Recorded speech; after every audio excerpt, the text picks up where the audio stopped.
he also was really drawn to touchy subjects. So it's like a brutal murder. Yeah. He got pleasure in being dangerous. Yeah. How many anal rape jokes did we hear? How many, including, I must bring it up, the Swedish German. That became Andy Richter, the Swedish German. That became a thing. Yeah, and actually, Conan and I were talking about this yesterday. I had forgotten about this, and of course, you said that you sometimes see it online. Yeah. And I'm like, okay, well, let's hear about that because you know me, I'm in the nose cone of the rocket. Right. I'm at the top of the pyramid. Right. Your ivory tower. There's a lot of clouds underneath your window. I'm up there counting my gold coins. I can't be concerned with what you're doing down in the moat. No, people. I mean, every weekly, someone will just arbitrarily just call me a Swedish German.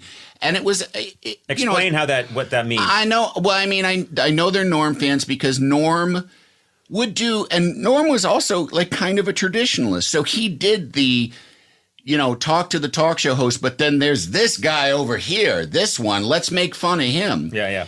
And a lot of his jokes, like I say, he was drawn to the things that you're not supposed to say.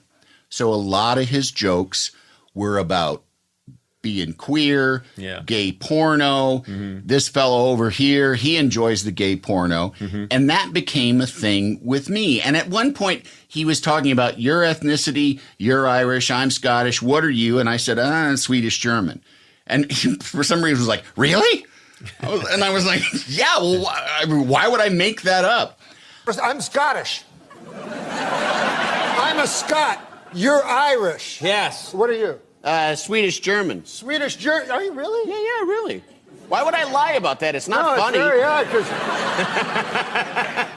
It's a very strange lie. I put one over on those people. Yeah. Swedish German. But that then later became a euphemism for gay.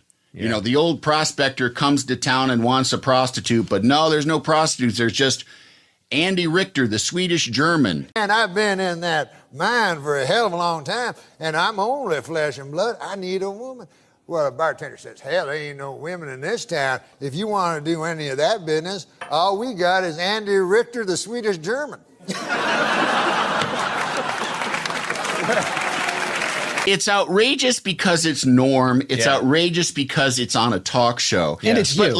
And it's me. Yeah. But and I think that some people think that I was somehow, and somebody else, a friend of mine pointed out, there's nothing, you can't do anything with that. Right. There's nothing to do with that when Norm MacDonald says, this fellow over here, when it would go to hey, Conan, have you met his wife? But then you did say, at least I had my dignity, and says, you were raped. Yeah, he goes to rape, Yeah. And my God. Got to be all secret. Nobody. I say nobody can know about this. Bartender says, well, 4 people know about it. How do you figure that? He says, I don't know about it. He says, you'll know about it. Andy Richter, the Swedish German, will know about it. And the fella that has to hold down Andy will know about it. At least you left me my dignity. Yeah. I like the way that story ended. Yeah, that was a nice. You weren't gay. Right. Yeah. Well, but that's not beside the point. You were raped. No, it's more.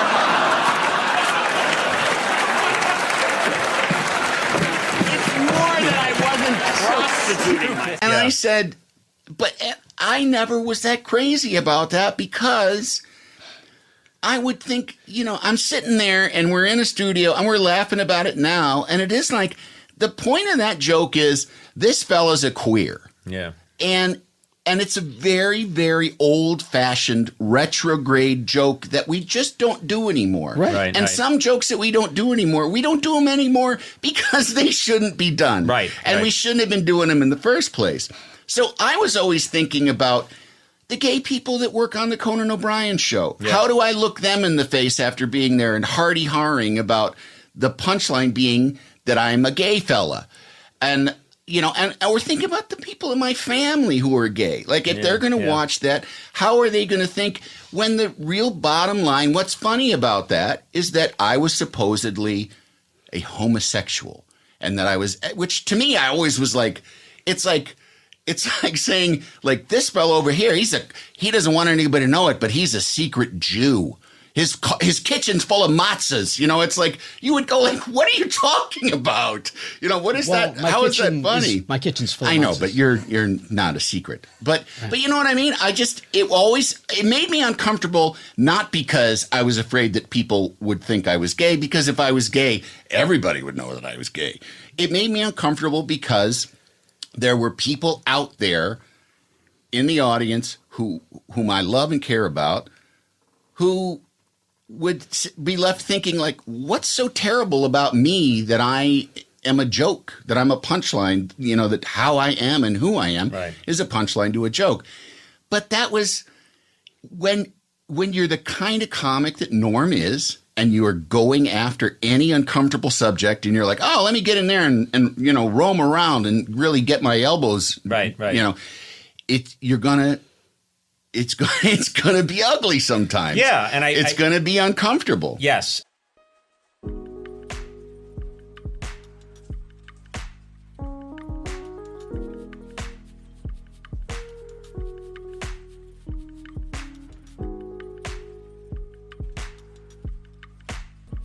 He also really enjoyed being around other comedians. Like, that's where he seemed to really come alive. I mean, he was a stand-up, but he also really liked being on in a you know, a situation with other comedians. And I've had people say to me, like, did it bother you? Because he, you know, like I said, I would be the butt of the joke sometime. And I would say, like, no, that's him. That's like practically like him showing love to me. Yeah. Like, he would not insult me if he thought that I, you know, was somehow inferior. It's like being insulted by Rickles. Yeah. It's like he's inviting me to play when he's making fun of. Does President Clinton have a bent penis? Well, according to a doctor who examined him last week, the president's genitals are, quote, completely 100% normal. It should be noted, however, that the doctor who examined him also has a bent penis.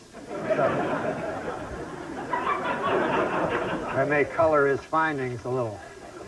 As his last stop on the trip, the president met in Buenos Aires Thursday with Argentinian President Carlos Menem. During the meeting, Clinton asked Menem to continue with economic reform and protect democratic freedoms. Menem, in turn, asked Clinton to show him his bent penis.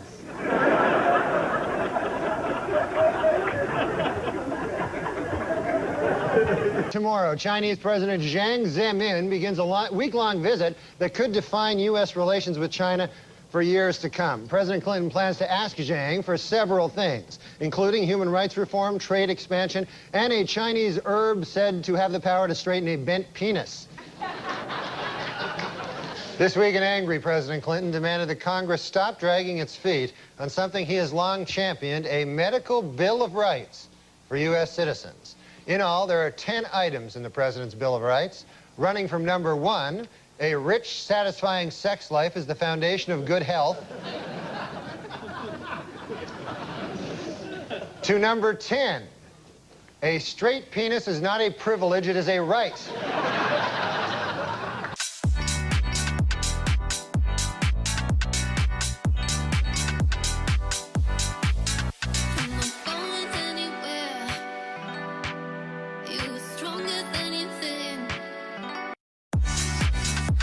I have to know one thing before you go today. I know there are other questions, but you say that there were distinguishing characteristics on the president's private parts.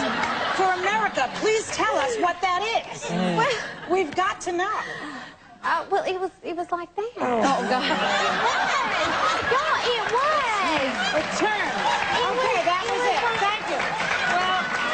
Well, we're talking to Courtney Thorne-Smith, who recently came into the news because of her 1997 appearance on Conan alongside the late, great Norm MacDonald. People resurfaced that clip and the way that everything went off the rails, and it went viral. Again, yes. Yes, it's always been it's just a classic Norm MacDonald clip. He's so funny. It is, and it builds really perfectly. It's like a comedy masterclass. But so how did that feel? I mean, you said you just watched it again this morning. How did it feel watching it?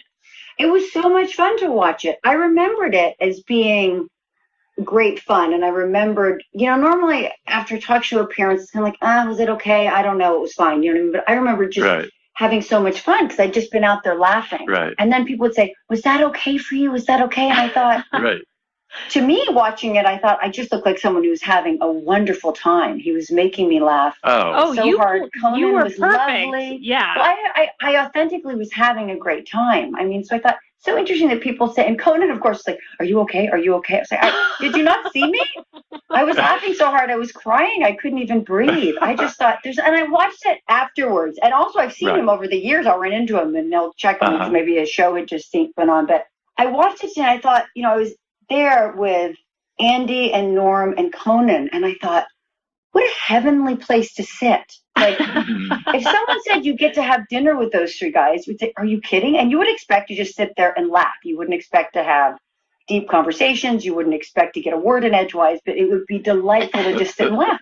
And that's how it felt for me. And that's exactly what happened. Exactly well, I think that's what people are responding to is you weren't able to get a word in. It was just Norm was a steamroller and he was, The second there was a pause, I think after a while, both it seemed like you and Conan were kind of like, he's coming back in 3.2 seconds and go. And he just kept interrupting. Had you met him prior to that taping that night? I don't think so. Right.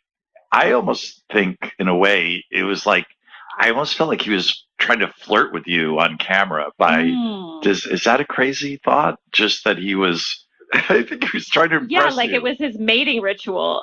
Well, I hadn't remembered until I watched it again. He said in the beginning they had a crush on me from the Tom Snyder show, which is also hilarious. So it started off on this lovely note. I mean, you can't, it's not going to get much better than that. He suckered you in with that, and then it was like... I don't mind being teased. That's how my family communicates. Right. That's how my a group of girlfriends I've been friends with for 30 years. To me, like a generous, loving tease. Now, if he was saying something mean about me, it would have felt differently, but he wasn't. No, not at all. It was just funny and light. Well, you were a guest on Late Night 6 times. So this was somewhere in the middle there, which made me happy, too, because I was like, okay, at least you had some other normal appearances on the show as well. Where you got to talk. Where you were allowed to talk. Yes. Be interviewed. It wouldn't have bothered me, though, because... like I said, talk shows. It's this very strange thing where you have to talk to a pre-interviewer and you have these set stories and the host sets you up. And Conan's so good at this because even though it's set up, you still feel like you're having a conversation. When Norm started going, it just felt like a relief to me. It was like, oh, great, especially when we were talking about chairman of the board because, that was not, say, a project of great pride for me. And I had to promote it. And I think I was there to promote it.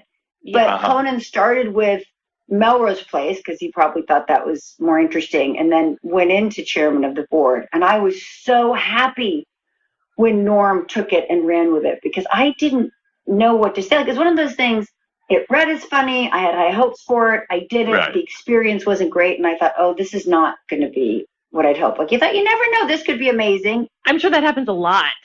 Where it's just, there's so many levels at which things can go wrong. And, even in editing. Yes. And look, granted, you're doing Carrot Top's first movie. You might say, you might have had an idea. But, you also don't know. Like, Courtney Cox did The Pet Detective.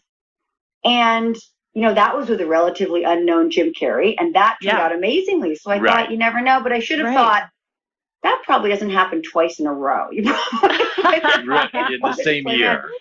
Probably something... You finished filming like a year earlier, so you probably were like, "Oh my God, I did that movie. I've got to talk about it now.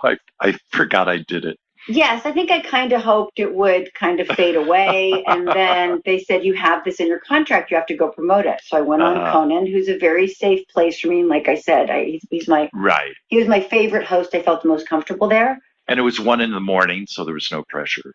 It was 1 a.m. Well, the whole show felt, him. He's so lovely as a person and he's so irreverent. And I thought, well, I can just go in here and have a nice time at least. And then I'll be done. I'll do my duty. And then Norm started and it was just a gift. It was just great. You do it. You do it. Rock on. And I got to just sit there and laugh. I was beside myself. I was so happy. That's great. And he did really get word out on the movie. I know. I was going to say, it was probably the best promotion that the movie got. Well, it wasn't really. It wasn't great promotion, but the movie wasn't going to sink or swim based on promotion or not. It was just, it was going to sink is the truth of what was going to happen. And, but I got to have a really fun talk show appearance. And it happened once before. I did the Tonight Show, and I was talking about my sister's wedding, and I did a bit about my dad telling a joke as we were walking down the aisle, and Don Rickles was there. And Don Rickles started riffing on my dad being insane and why was he at the wedding? Shouldn't he have been in a home? And he just went off on my dad. And people said, was your dad upset? I was like, was my dad upset? It was a highlight of his life. He never stopped talking about it. Don Rickles teased him. He was beside himself. So we both got to be teased by comedians we really admire. That's great. So were you already a fan of Norm's, or were you aware of Norm at all? I was a fan. I'm a comedy nerd. I always have been. So I was a big fan going in. So it was fun to just be there and sit next to him, and thrilled to have him take over my interview. Get the Norm treatment. Yeah. That was the tail end of him hosting Weekend Update, because I think he left the show SNL later that year. So it timed out nicely. And he was riding that wave of, being the Weekend Update host, which was where he was brilliant, obviously. Great. So a lot of times I think he'd be like a last minute booking sometimes, because he'd be in the building, and it's just like that. Conan was mentioning this, that, if someone dropped out or something, you can get Norm down, which is like usually a step up sometimes, wow, you have Norm coming in. And a lot of times Conan had no idea what he was going to say or do, which made it all exciting.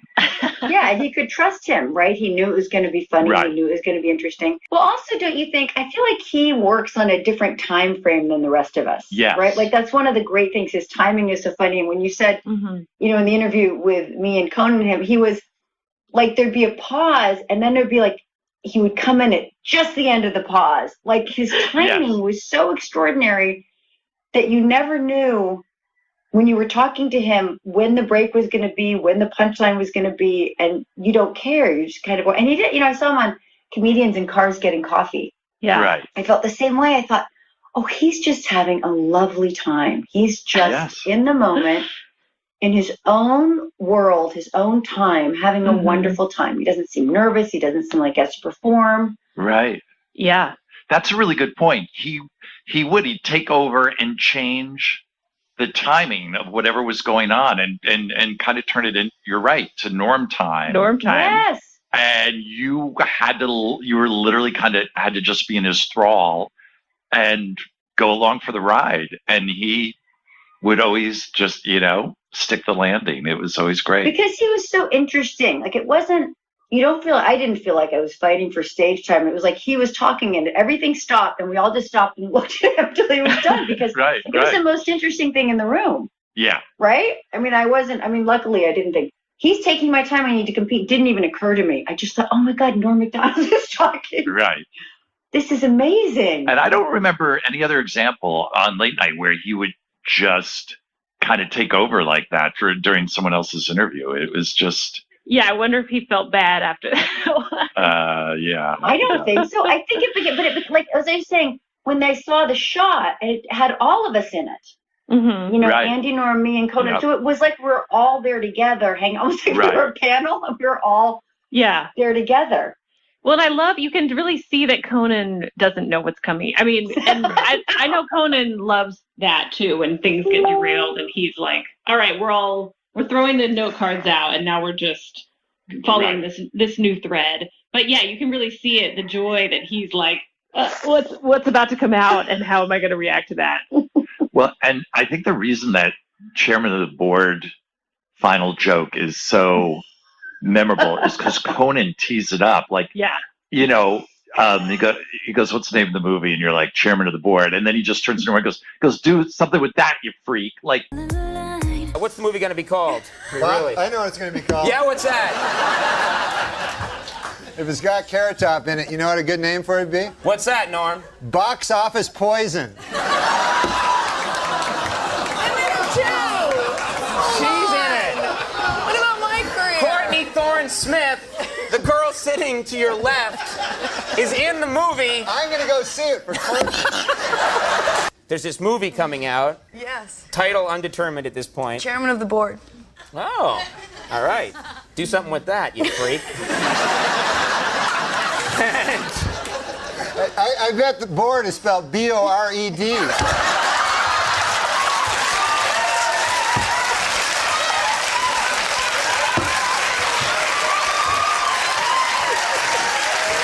What's the hardest drug that Norm MacDonald's done? I guess love.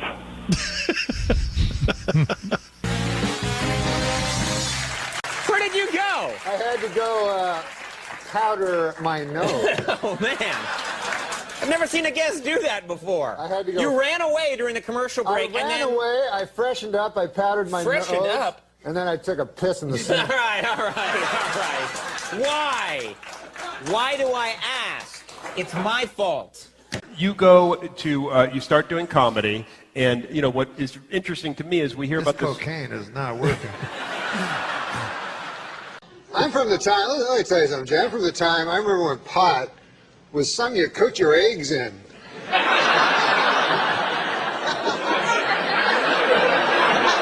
Yes. I remember when hash was something you were made out of corned beef. Yes. Exactly.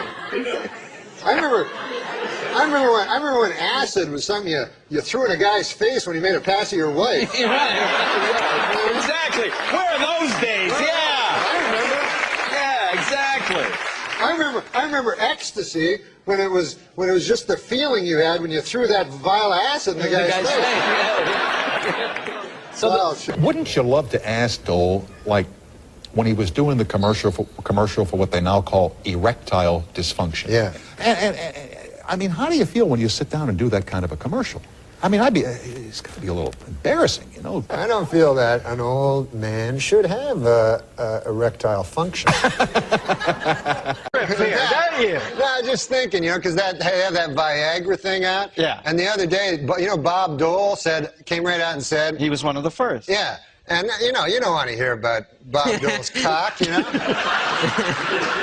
I mean, President Clinton's cock, Bob Dole's cock, what the hell? But mostly, an old man like that, you don't want him to have a super hard cock. You know what I mean?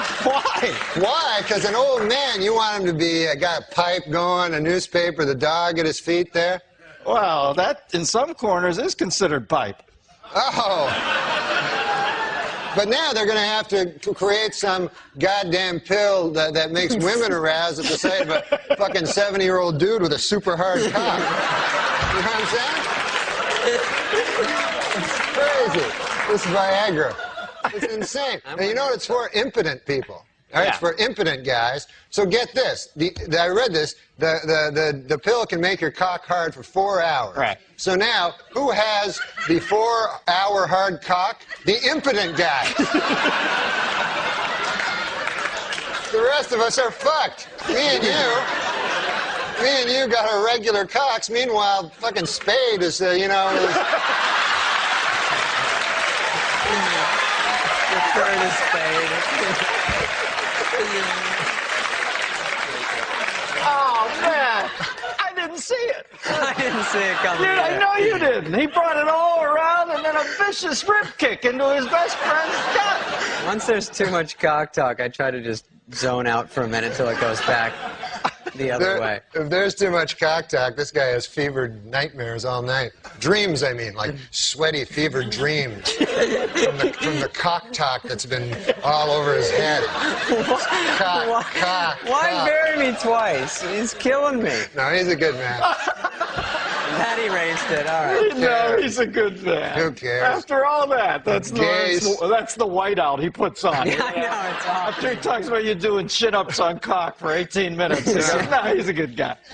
Just backstage, a lot of celebrities back there, man. I was talking to Jerry Jones, you know, the Cowboys owner, and he's disappointed, obviously. Yeah. Well, he's a good guy, though, man. He's talking about rebuilding the team, you know. And he told me, he says, we have to get back to what made us a championship team. Strippers and crack.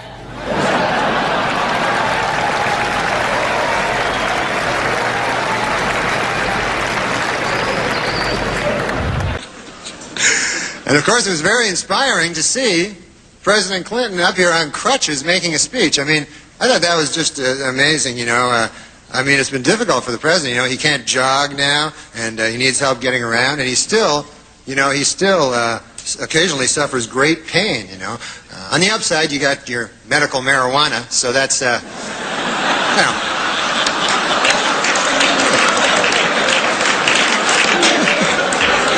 You must inhale, sir. It's the only way you're going to get better. It's...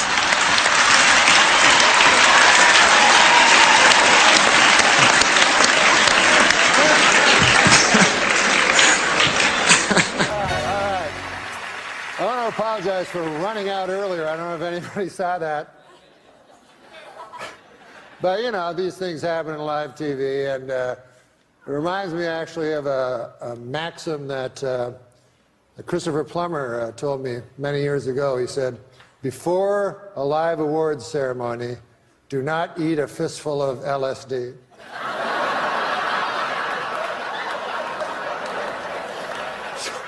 Take that with you. Is it really my fault? 'Cause you try to hit me with your pity till I can't trust, but I still push on. Got me changing my ways, trying to fix it. Poison my... I assume anyone smiling is on meth. Veterinarians in Colorado have reported that marijuana use is on the rise amongst dogs. They say you'll know if your dog is too high if it starts making a really tall sandwich. They like sweets better when they're high. Yes, I don't know. In England, a woman was arrested for throwing a birthday party for her 16-year-old son that included marijuana, alcohol, and strippers. Now she's got even bigger problems. What to do for his 17th birthday. Whatever. The street drug Special K has been found to be an excellent treatment for depression. This according to the New England Journal of Gary Busey. You know, dogs and humans love to run because it apparently gives them a natural high similar to that of marijuana, according to the University of Arizona. Wow. After running what are called cannabinoids, the chemical found in marijuana that gives you a feeling of euphoria, are higher in humans and dogs, and this encourages them to run again. To 7-Eleven for a Slurpee. A Papa John's delivery man has been arrested for allegedly selling more than $40,000 in cocaine hidden in pizza boxes. Jesus. To undercover police officers. This raises an important question. Where's all that pizza that was supposed to go in those boxes? Can I have them to eat? I'm a big fat guy. A Florida University student was caught streaking on campus and apparently told police he was on acid and asked them to cut his dick off. Boy, these kids today are crazy. In my day, we didn't need drugs. We would just cut our own dicks off. Yeah, you didn't need no fucking acid and shit. When did you gain the weight? Well, I fluctuated a lot throughout my life. But how did you gain it? Eating and not exercising. Would that be your natural weight, or do you have to fight that all the time? Well, yeah, I think I have to fight it to a degree. Yeah. And how did you lose the weight? Cocaine. Cocaine? Cocaine. Mostly, yeah, cocaine and other drugs, and very, very serious depression. That helps me a lot, Dr. Oz. Is that what I think it is? I don't know. Do you think it's cocaine? Yep. Well, you're partly right. It's cocaine, and it's also a lot of baby laxative. So you might... A couple minutes. Yeah. I'll be careful, because it burns like hell when the... Yeah. Uh-huh.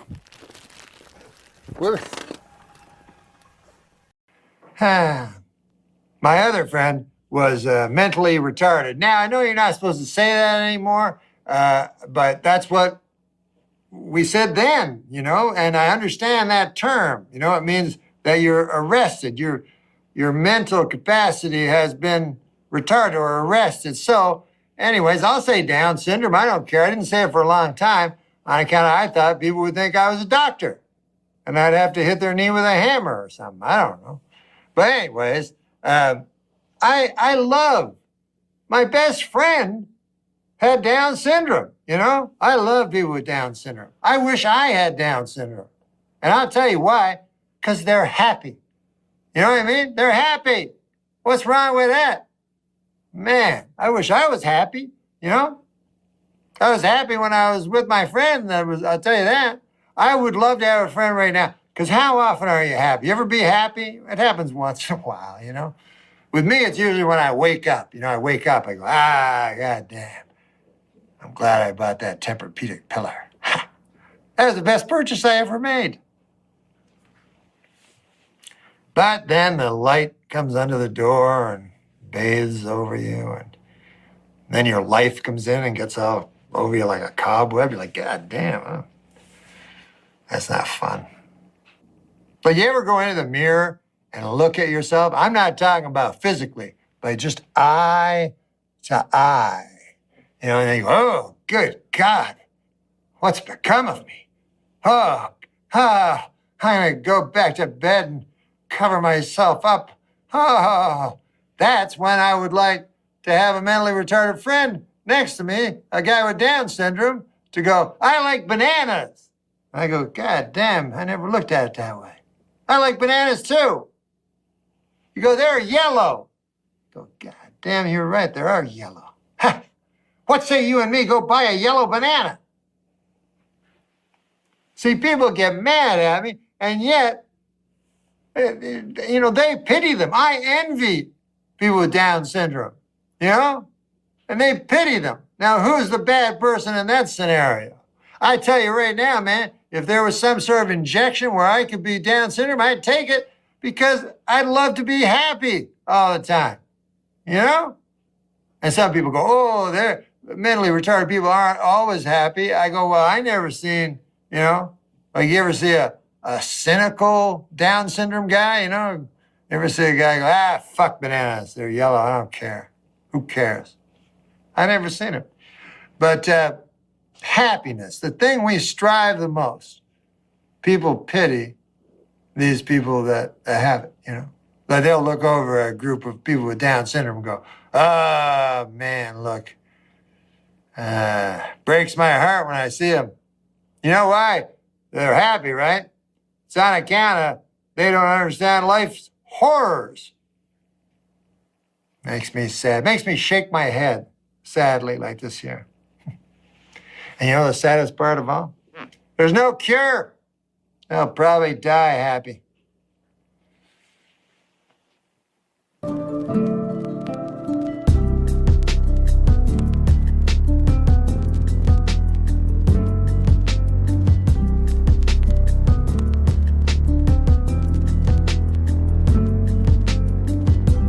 What we really liked was making the audience laugh when they didn't want to. Please note that the percentages in these pie graphs do not add up to 100% because the math was done by a woman.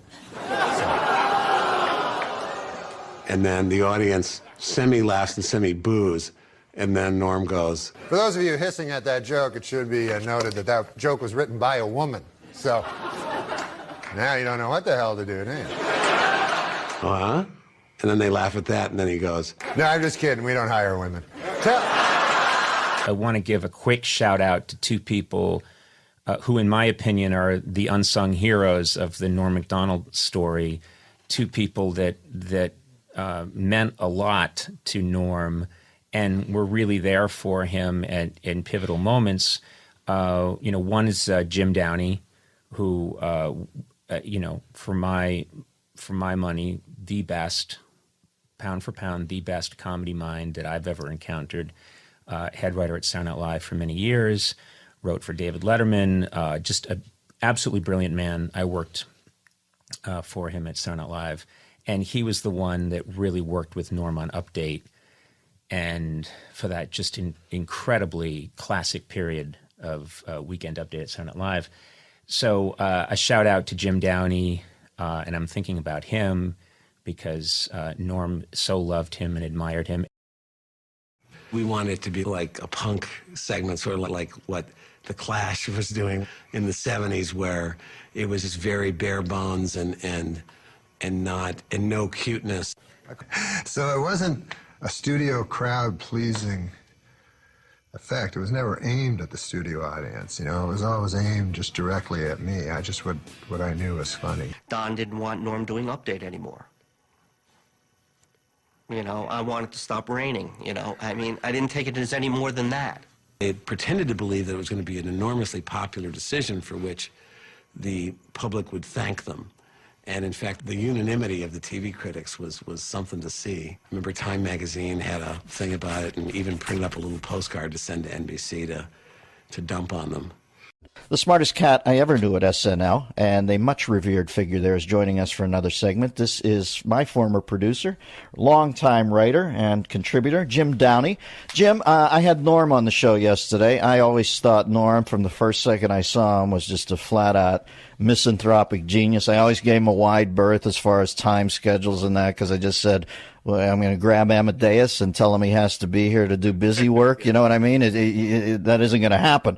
So I think he's a genius. What was it like to work with him on Update?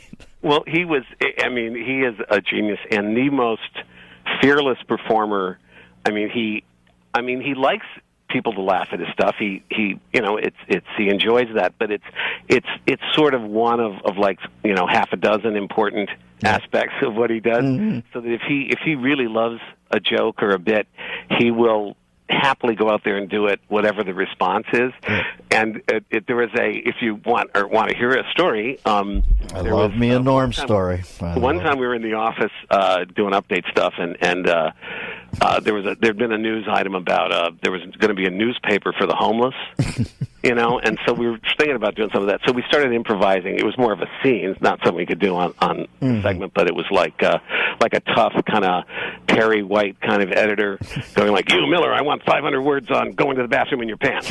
You, Immel, give me something. Give me a human interest thing on urine stain matter. You, that kind of thing." Yeah. And like a lot of like photos, maybe some, a little human side, what are, pets, that kind of thing. And so nothing came of it, and I sort of forgot we had the conversation. And then the first meeting we have after the summer, Norm comes in and goes, hey, Downey, remember that, that thing we were talking about there with the, remember that thing with the newspaper for the homeless, that thing, the homeless newspaper? And I go, yeah. He goes, yeah, well, I was out in L.A. and I was asked to do this benefit, for the coalition to feed the homeless, and and I'm going, no. And he goes, yeah, I did that bit, They hated it. Hated it. All right, you tell me now. That's the Andy Kaufman part of the joke, or is he actually surprised that they hated it? That's what I can't quite figure with Look. I know. Jimmy calls in here periodically and says that he has bought a puppet and he wants to work material out on the show. And I'll say, well, tell me about the puppet. And it's an old man puppet who's a Holocaust denier. And it's obviously just Norm sitting at home talking as Norm. He makes no pretension to a puppet voice. I know. And I think he's Andy. I don't know. I view a lot of Andy Kaufman in there. It's just he also would like to, one of the things that he would really enjoy just getting into a character, and then you could not get him out of it. Like he liked doing old man stuff, yes, like being an old geezer and complaining about aches and pains and stuff like that. And then you go, okay, Norm, now seriously, now we actually have to talk about it. He'd start doing stuff about rheumatism and things like that, and you just had to plead with him to just stop. But he was on his own kind of set of rrhythms. The speed with which he would take his sport coat off at the end of his Letterman impression always I would watch the thing just to watch, because Letterman's so ill at ease with show business, always makes this conscious show of getting rid of the sport coat at the end of the show. And when Norm picked up on that and did that as impression, God, I fell out. Hey, I have to ask you about it, the real Andy Kaufman real quickly. What were you hip to him before he comes in, or what's well, that? Well, I had not. He had been on a couple of times the first season, and I had missed most of the first season, so I didn't really get to meet him until year two. But he, there was one time I was flying back from visiting my family in the Midwest, and I arrive at Newark airport, at like midnight because the flight was delayed, and I don't know why, but in those days I guess it was too cheap or something, but I decided to take the bus into the Port Authority, and I get on the bus, and there's a solitary figure in the back in a brown hoodie, and it was Andy Kaufman. So we went back to that was where we sort of bonded on that bus trip from Newark Airport. So he used to come by the office and ask if anyone wanted to go see kung fu movies in Times Square. That was when Times Square had virtually nothing but kung fu movies. Right. And so I went a couple times with Mr. Kaufman, and he was like just a fascinating person to be around. He quite. He loved those movies and could discuss them like a completely normal person. But when he wanted to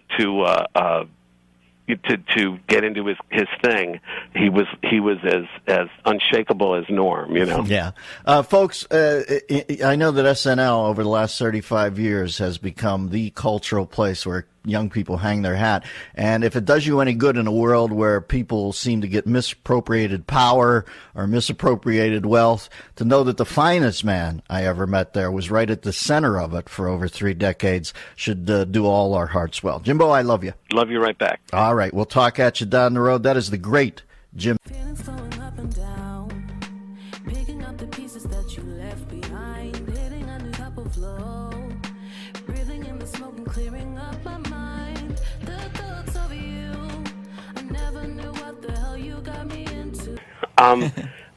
I do. I think that men are much more interested as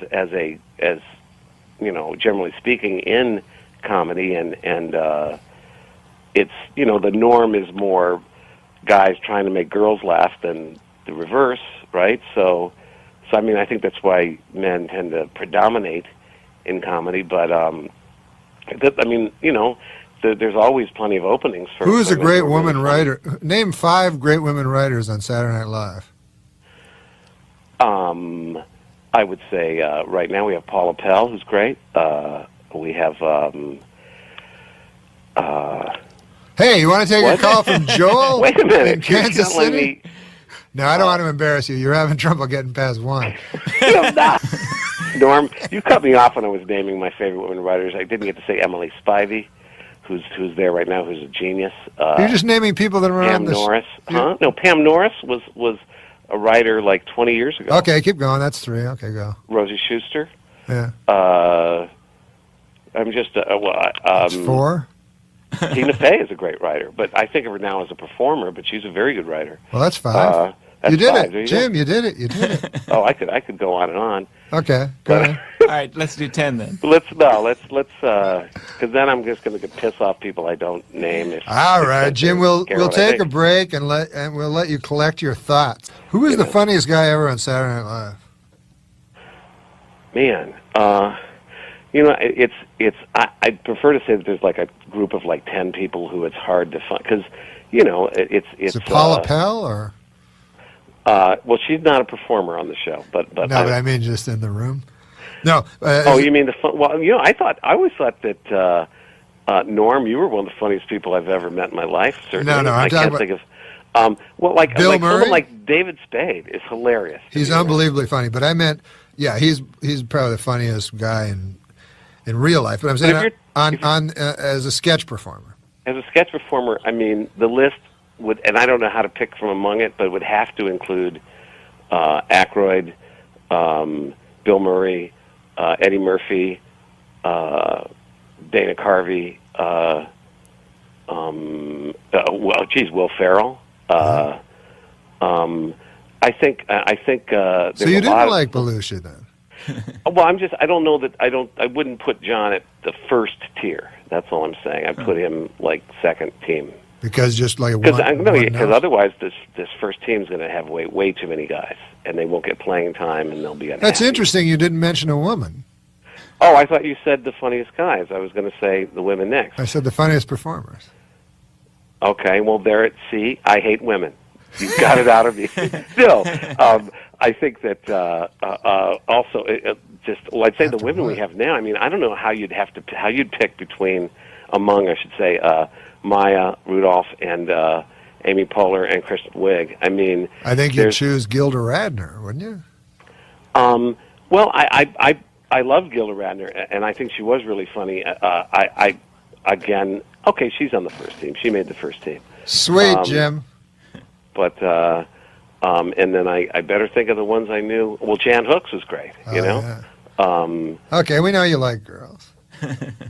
So Adam Eager told me something I didn't know. He said you worked with Red Fox on a variety. Yeah, I heard that. I'm dying to hear. I produced Red Fox variety.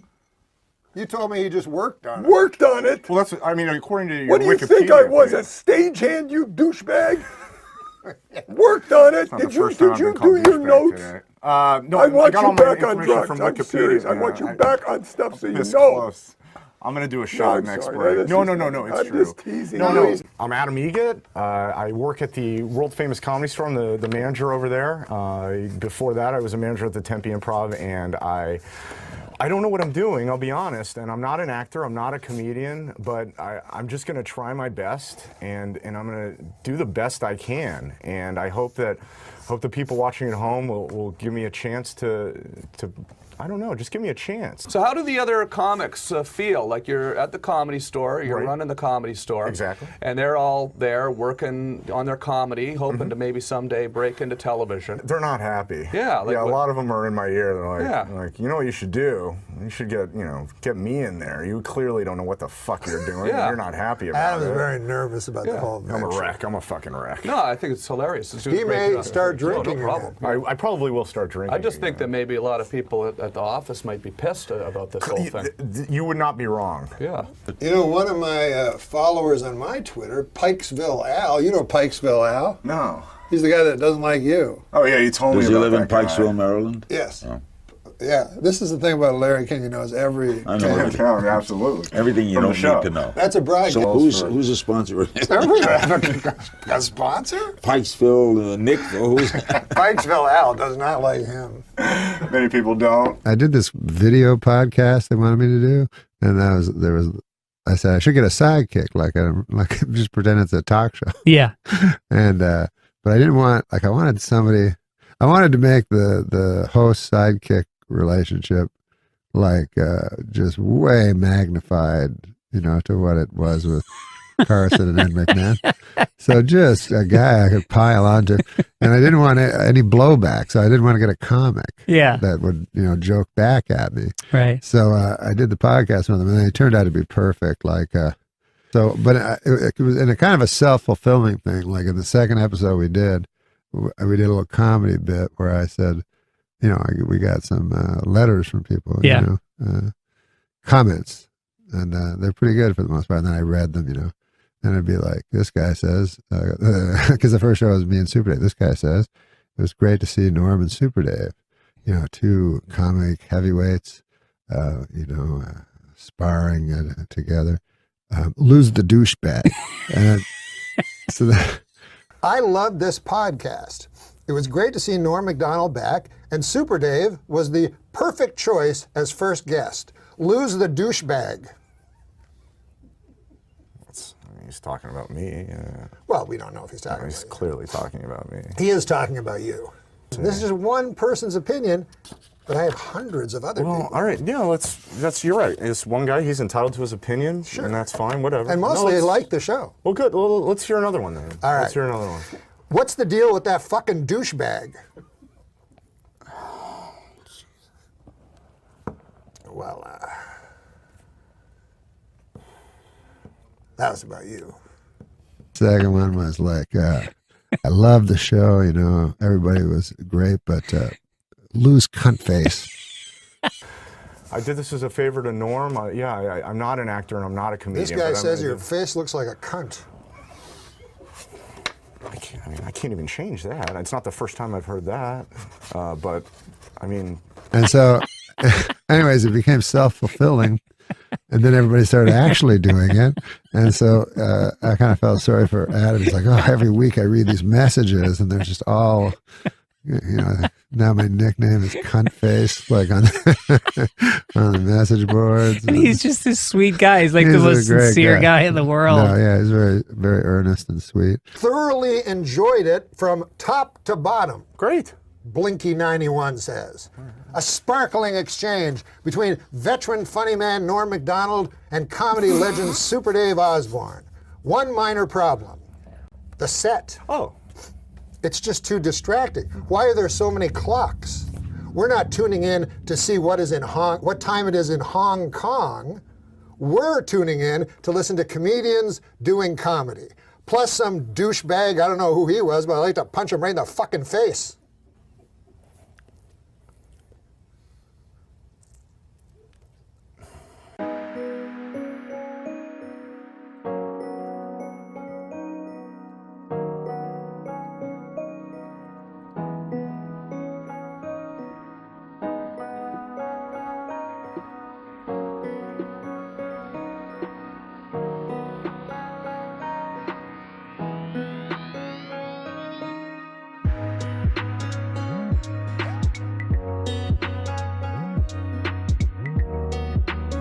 Not good. Okay. Let me see here. Ooh. What is it? Is it a good? Is it a good one? It's not good at all. I found one. Oh, good. Yes. Okay. This is a positive one. Thoroughly enjoyed it from top to bottom. Great. Blinky91 says. A sparkling exchange between veteran funny man Norm MacDonald and comedy legend Super Dave Osborne. One minor problem. The set. Oh. It's just too distracting. Why are there so many clocks? We're not tuning in to see what time it is in Hong Kong. We're tuning in to listen to comedians doing comedy. Plus some douchebag, I don't know who he was, but I like to punch him right in the fucking face.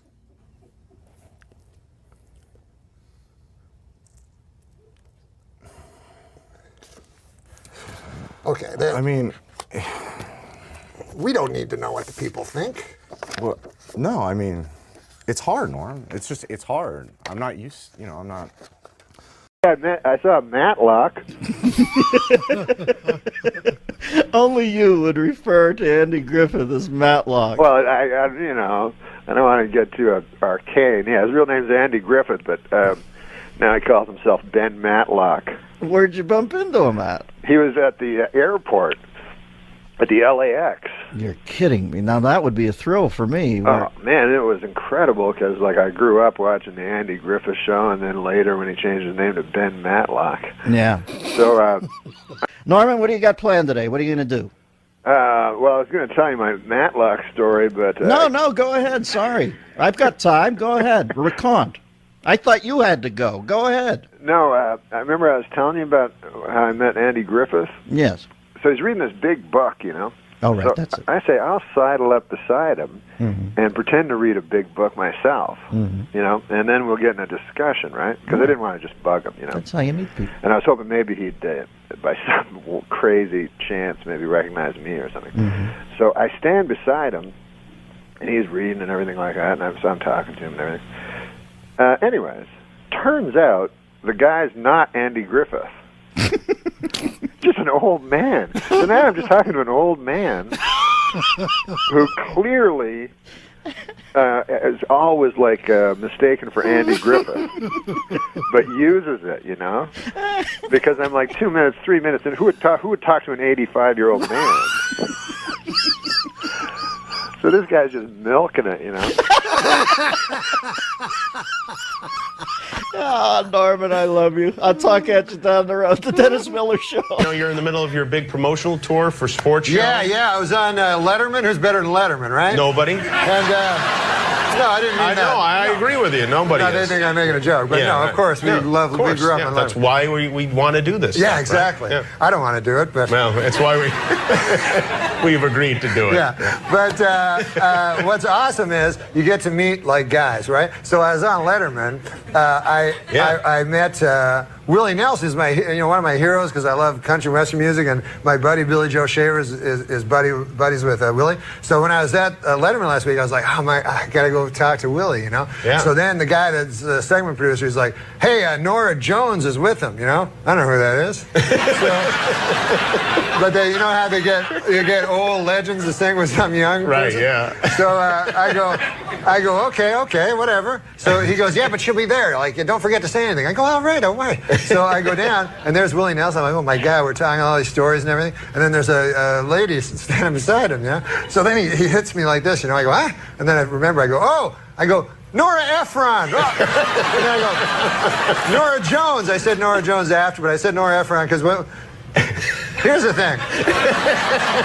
When you say Nora fast, it's hard not to say Ephron right after. It's one of the hardest things you could ever do in your life. You like Rickles, right? I love Rickles, yeah. I did a movie with Rickles, right? Uh-huh. So it's so awesome. Dirty Work, right? Dirty Work, yeah. So it's so awesome. I like it. So awesome, and so he couldn't remember he couldn't remember any lines, you know. So I'd go like I'd write something that I thought sounded like Rickles, like I go, hey, say Don, say this to Artie Lang, you know. Say Baskin Robbins called me today, and they're down to 3 flavors, you know. So then he goes, look at you. He goes, Baskins and Johnson called me today. He goes, and you know what they told me? They told me. You ate all their ice cream. All their ice cream. Tubs and tubs of ice cream. And now, they don't. It's like 45 minutes. But this is the funniest, man. You don't give Don Rickles lines. I tell you, man. You let him come up with his own. You got to let him go. Yeah, that's right. But Rickles, man, he's the real deal. He's the best. Yeah. He's the funniest guy. And so that week, Sinatra was on his deathbed. Right? Frank Sinatra, Rickles', close friend, sure. you know. So at lunch, I was like, people were like, should we mention Sinatra? I don't think we should mention it, bum him out, you know. So, but then I said, I don't want to ask him, you know. So I said, hey, Frank, hey, Don, have you talked to Frank lately, you know? And he goes, yeah, I saw him last week. There was a lot of this.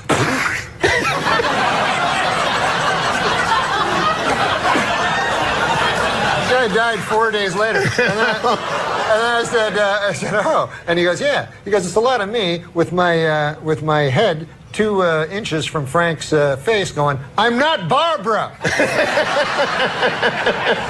Well, Frank wouldn't have wanted it any other way, I have a feeling. True. That's right. One more thing about my impression of you that I just recalled. What? I had a chance to meet Johnny Carson because of that impression. Sudden thought, when did sugar diabetes become plain old diabetes?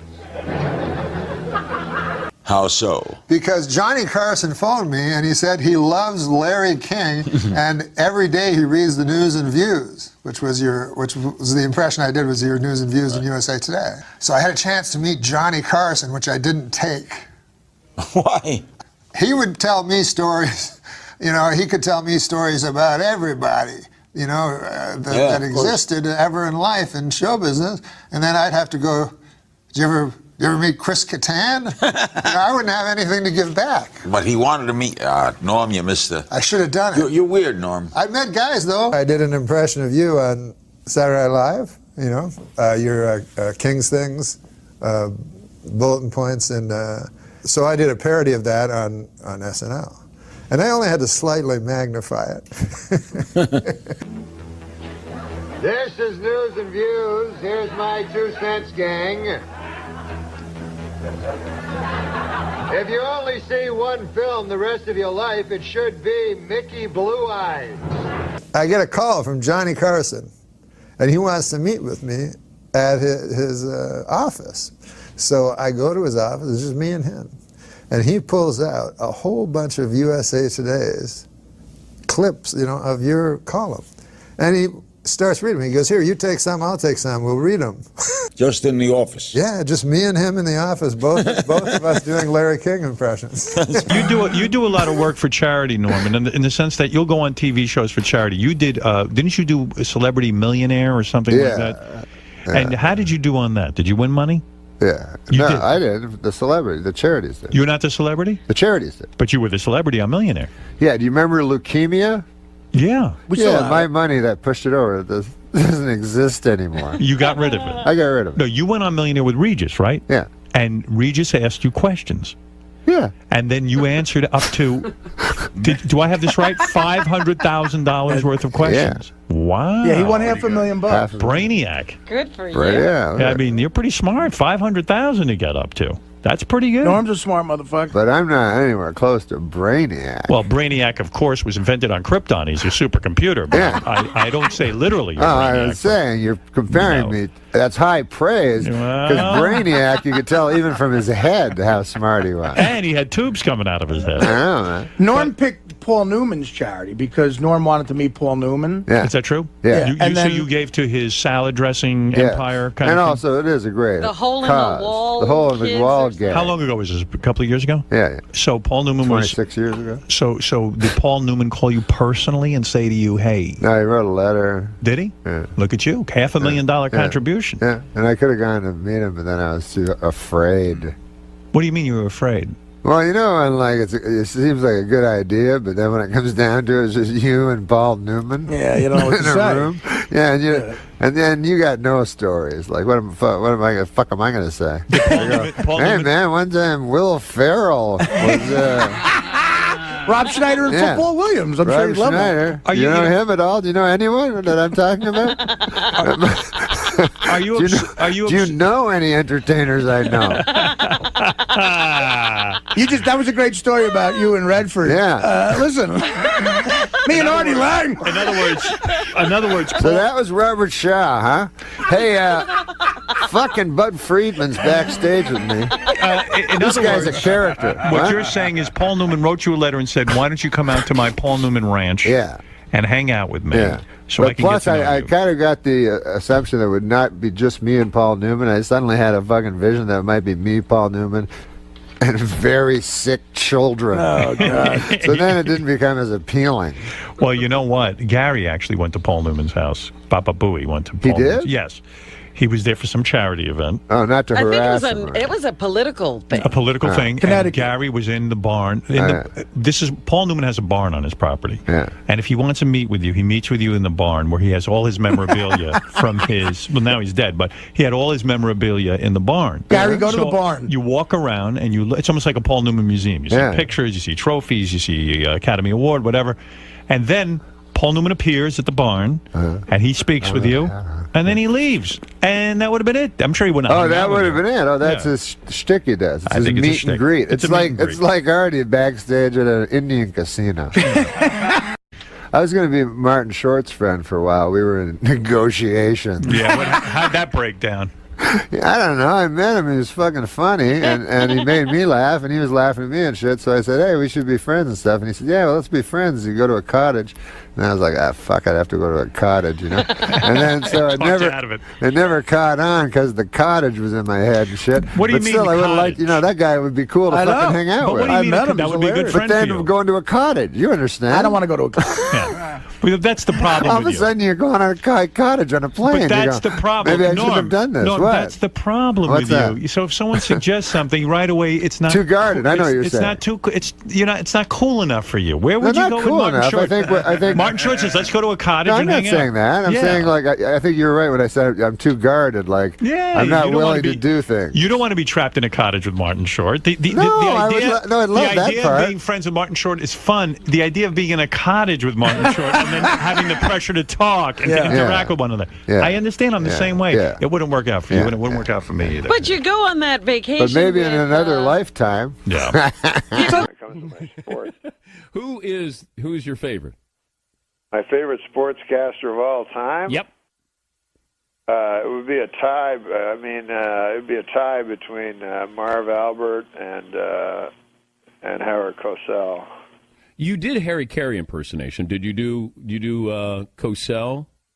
Did you ever do? One time I met Cosell when I was a boy, and I was struck by his honest. Oh, here's a funny Cosell thing. I was watching Monday Night Baseball once. You probably remember when this happened. Dave Winfield hit the pigeon. The seagull in Toronto. Seagull. Yeah. Yeah, he killed the seagull in practice the day before. So then they used to have Monday Night Baseball, right, with Cosell and Keith Jackson. Yeah. And so Cosell would do those great cold openings, and he goes, they show like a picture of Winfield. He had killed the bird the day before. And then Cosell goes, "You know that man, Dave Winfield, last night." What is that? He goes, "Last night, he was 2 for 3 with 4 hits, 3 RBIs, and 1 BIRD. Tonight, he proves that diamonds are not a gull's best friend. Tonight," he would always, like, right after his joke, yell, "Tonight." Once you get started with But he came, this is my story about it. When I was in Toronto, I was a little young boy, and he was coming out of a hotel, and I was like, oh my God, it's Howard Cosell. So at Toronto at the time, it was mid-season, and Montreal and Toronto were both leading their league. Very, very strange. And so we were all excited about Toronto. We said, and we were just kids, and nobody else was around. We said, Howard, how do you think Toronto is going to do this year? And he just walked by us, and he goes, frankly, I like Baltimore.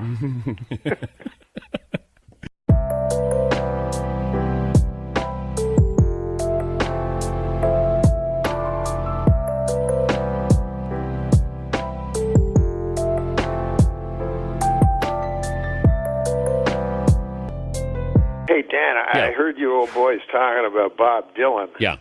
I thought I'd share a tale about him with you. Okay. I went to see him at here in Los Angeles with because Merle Haggard was opening for him, you know.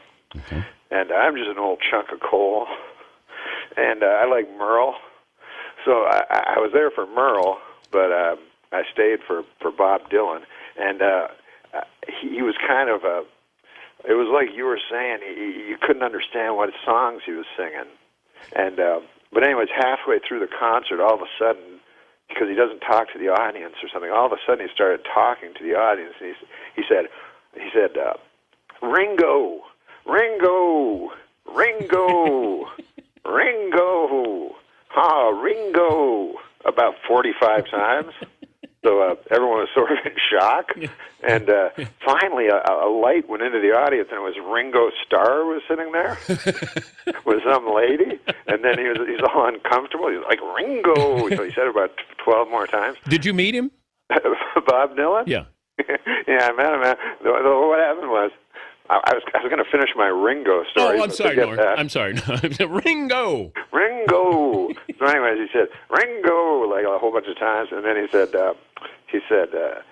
any songs you want to hear, Ringo? And then Ringo Starr said, I don't know, do you know any Bob Dylan songs?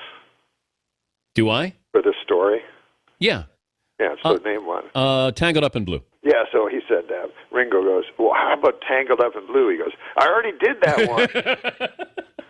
He just didn't understand that he was doing Tangled Up in Blue. No one understood anything. But, yeah, I did meet him, but I don't know him because I'm into country. I'm into outlaw country. So I was there for Merle. Yeah, I like Merle. You like Merle? Yeah. I like Waylon. Oh, God, you like all the guys I like. My best friend is Billy Joe Shaver. He wrote Honky Tonk Heroes for all those boys. And, Waylon, Willie. And the boys. All those boys. There's some new guys on the horizon. There's Hank the Third. But most of this country has turned into stuff Michael Sam would listen to. Well, careful here. What? No, I mean, I enjoy seeing a guy kissing another guy, as much as the next feller. But I'm just glad he wasn't picked in the first round. You're not sure what would happen? Well, it may have been full-on insertion. Scientists in Africa have discovered the oldest known human ancestor, born 4.4 million years ago. Although unearthed only days ago, he is already engaged to Anna Nicole Smith. Texas millionaire J. Howard Marshall may have died 2 months ago, but as we see here, he and wife Anna Nicole Smith can still enjoy a romantic evening at home. Former Playboy centerfold and Guess jeans model Anna Nicole Smith collapsed this week after she suddenly realized that she actually had sex with this guy.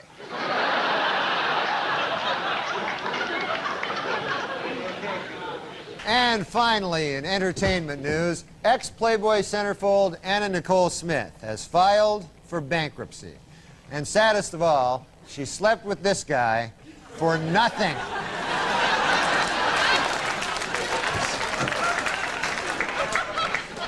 I forgot. I found something about that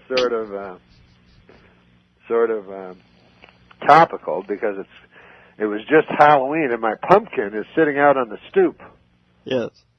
A week after Halloween, So it's all still shriveled applicable. and wrinkled. And today, Anna Nicole Smith dated it. So,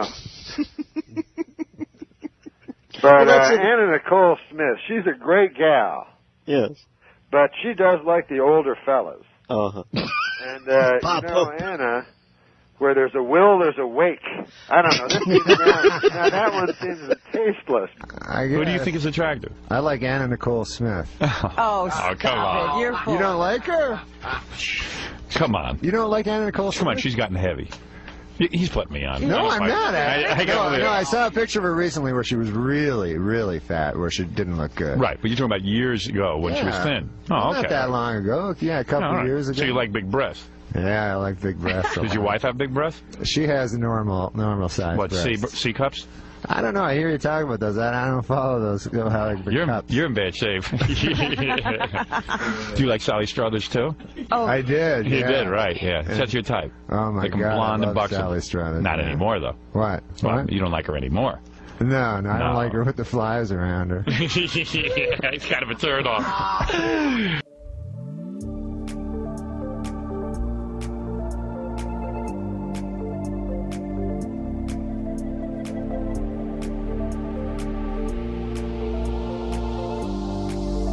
Now let's look at it for $1 million, okay? This question, can you believe it, baby? $1 million. Yeah. Gonna be yours. Here it comes. For the kids. Oh, for the kids. For the kids. During the Cold War, the U.S. government built a bunker to house Congress under what golf resort?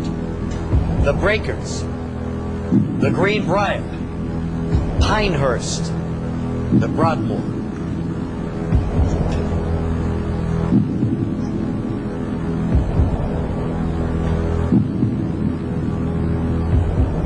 They always say don't go with the obvious one, right? That's what somebody told me backstage.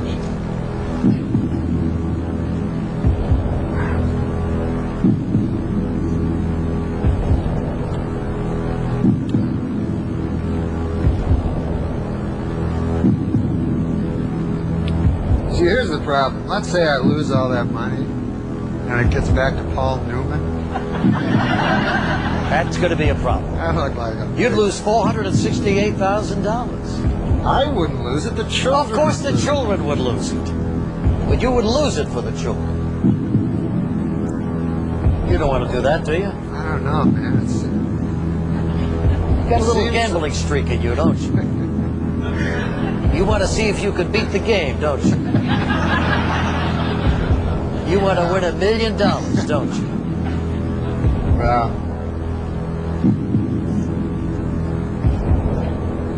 I'm going to say Pine. You're going to say what? I was thinking of Pinehurst, but you say don't go with the obvious, so I'll say Greenbrier. Please, before you say final answer, no, I'm not kidding. $468,000, unless you're sure. Okay, fine, forget it. It could be Pinehurst. Is that what you're going to say? Just give me the $500,000. We'll quit. All right. Do you want to walk? What? Do you? I have to find out if you want to walk away. Well, no, I was going to answer a question. What are you telling me? I quit. It's too much for me. I can't stand it. What do you want to do, baby? Tell me what you want to do. Well, I think Pinehurst is too obvious, so I guess I would say Greenbrier. What are you making that face for? Forget it. I'm scared to death. Okay, give me that. Forget it. I'll just give it $500,000. All right. What do you think? Take a guess. I have no idea. I said my guesses. I guess I was wrong. It must be one of those. Did you say Greenbrier? I said, yeah. Yeah, you would have won $1 million, but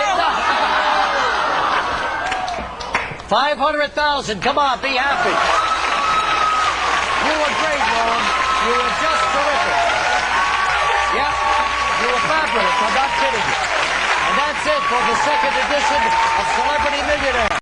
Here's the other thing. On the Millionaire Show, one night, Norm MacDonald, our friend Norm MacDonald and star of the show Norm, was on the Millionaire Show, and Norm is, he comes on and he just behaves like a nitwit. Well, it turns out he's some sort of like genius nitwit because he runs the damn board on the Millionaire Show, and they get right up to the $1 million question, and Norm says, I think A, and Regis says, are you sure, Norm? And Norm says, yeah, I'm sure. And Regis says, well, it's a lot of money. Think it over. Take your time. You want to reconsider? And then Norm says, oh, what are you driving at, Regis? Maybe I got the wrong answer. You're telling me I got the wrong answer? Right. So now Regis makes Norm start to sweat. Right. He's about to go home with $1 million. Yeah. Regis talks him into changing his answer. And what happened? He was wrong. Oh, you're kidding. He was wrong. Regis threw him off. That's right. Is that legal? Yeah, and so he walks out of there with a gift certificate from the Gap. That's not, I don't think that's legal. How can you do such a thing?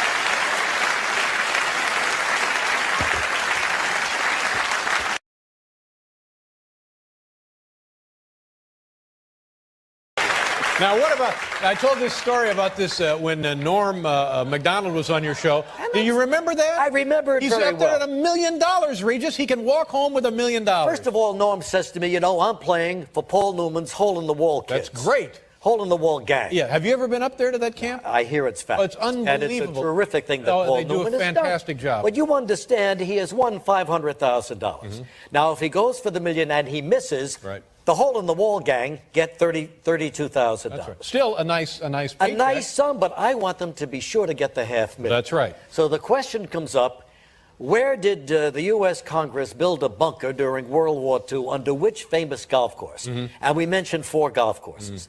And Norm is vacillating between Piedmont and another one, and he can't make up his mind, and he's going back and forth. And I was saying to him, Norm, if you really don't know, you know, because he's saying, I'm playing for the kids. That's right. Don't you want me to win for the kids? Right. If I lose, you're to blame. You got to face those kids one day. Right. All of a sudden, I'm against the kids. Well, that's what it looks like. So I said to Norm, be smart. Take careful. the 500. Be careful. Oh, I But if see. you really don't know the answer, take the 500. 500. Right. And that's exactly what he did. I see. Okay?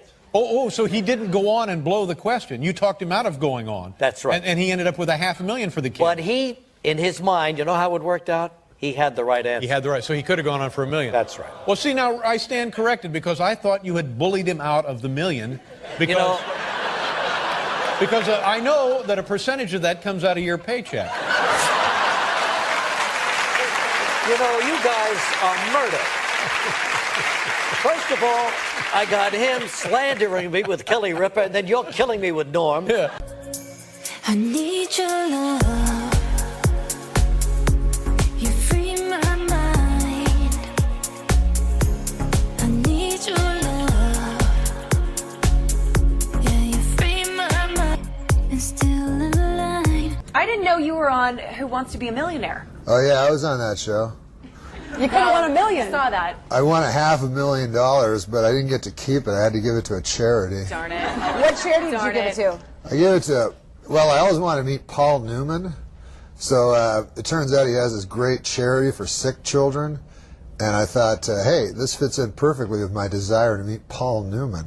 So I gave all the money to his sick children in order to meet him. Did you get to meet him? No. No? He sent me a letter, but then I felt guilty, like that I'd given all this money to the sick children only to meet Paul Newman. So I talked it over with my Lord, and I decided it was a venal thing I had done. Well, you had good intentions, and maybe because... No, I had bad intentions, but I ended up with a good action. good result. I had a good result, and then I didn't pay off on my bad intentions, so it turned out it was all right. Remember, what are some of your Regis memories? Well, one time I was on his other show, Who Wants to Be a Millionaire, and it was Celebrity Who Wants to Be a Millionaire, so the questions are a little easier. Yeah, you won. I heard they didn't give you the money. Yeah. No, they give it to a charity. They don't tell you. That sucks. No, they give it to sick children. Oh, that's nice. Yeah, that's nice. They need, they need money too. Are you drunk?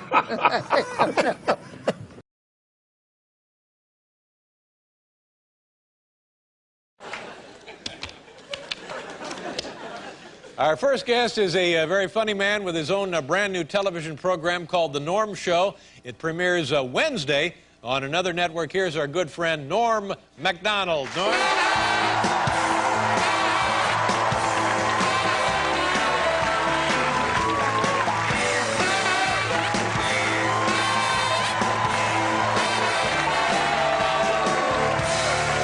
How you doing, buddy? Welcome to the show. Yeah. Good to see you. Good to see you, I got to too. tell you something, Norm. I'm very happy for you because one or two times ago when you were on the show, you had been fired. You'd lost your job at Saturday Night Live on the Weekend Update because those people didn't have the guts to stand by you. Because those people wouldn't know funny if it bit them in the ass. Yeah. And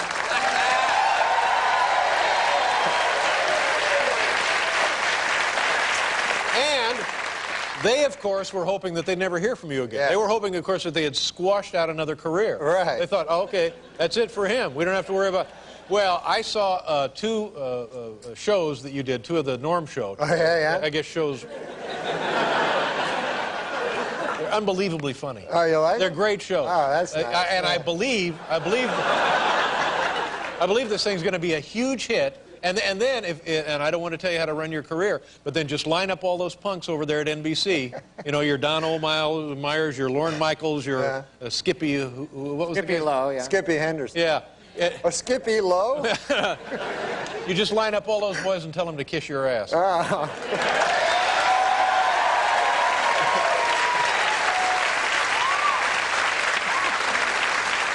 You know what I'm saying? Yeah, I know. No, it was nice. I was working like all the time, so it was good. Like after the show, I got to I returned to my first love of doing nothing. You know, and then I hung out for a while, and then I started on this and everything like that. But it's nice. Turned out great. It turned out all right. I got a chance to just be vindication. What? I don't know. Who knows how the show will do? I think it'll do pretty well. Oh, because you're on right after the very popular Drew Carey show, and then your show, people dialing in to see you, and lo and behold, and you know, by the way, a lot of stuff on TV ain't that entertaining. Yeah.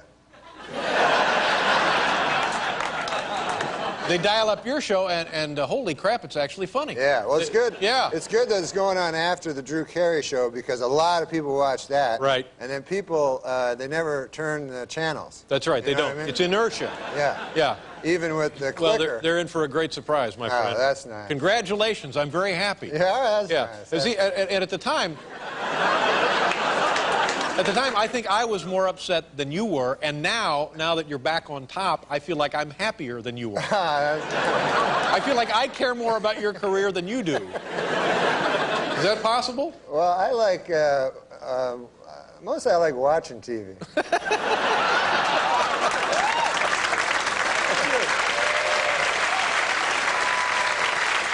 Did you, if you like watching TV, you had your hands full last night with the Academy Awards. You had 4 hours there. Did you get to see any of that? Well, I watched it all. I don't know the movies this year, you know? The nominees? Yeah, I don't know. I didn't see it. The only movie I saw was the Life is Beautiful movie. Oh, Roberto Benigni. Because I love Roberto Benigni. Entertaining. Yeah. But I'd never seen him in a movie. The only time I'd ever seen him was on your show, and he was always real funny. Yep. And so I went to that movie. It was in Life is Beautiful. And I'll tell you something about that movie. It might be a great movie and everything, but it's got a huge drawback. None of the characters speak English. You know? And for me, a person who it's the only language I understand is English. Exactly. You see? So I'm screwed. I'm like, what the hell? And then, of course, and then the title is English. They fool you, you know? Yeah, like, yeah. Life is beautiful. Those are all 3 English words. Yeah, there you go. So I wouldn't have gone if it was like amore, d'amore, more. You know what I mean? That's an Italian word. Yeah, is it? I don't know. It's the only Italian word I know. Yeah, well. So, and then I get in there, so it's all these dudes speaking Italian, you know, and I'm trying to, and so what they do is they put words, you know. Subtitles. Yeah. So now now I have to read, which is the reason I go to movies, so I don't have to read. You know?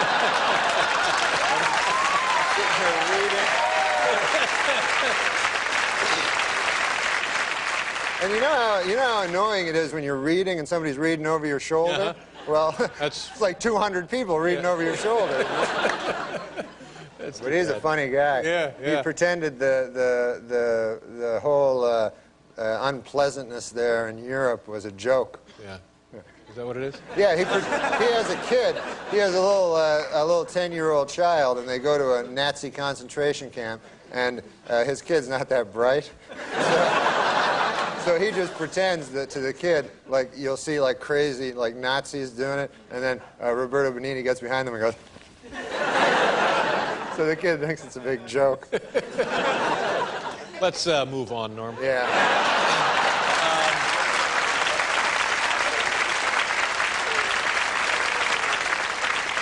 Anyway, you're living in Los Angeles now, where you do your hit TV show. Yeah. Yeah, I don't like Los Angeles. You're originally Canadian, right up in the Toronto area? Toronto, yeah. Come down here to New York. I come to New York, and Toronto and New York is great because they have cabs and subways, because I don't know how to drive a car, you know. You don't drive at all? No, I never learned how. Really? Yeah. Why? Well, I don't like them.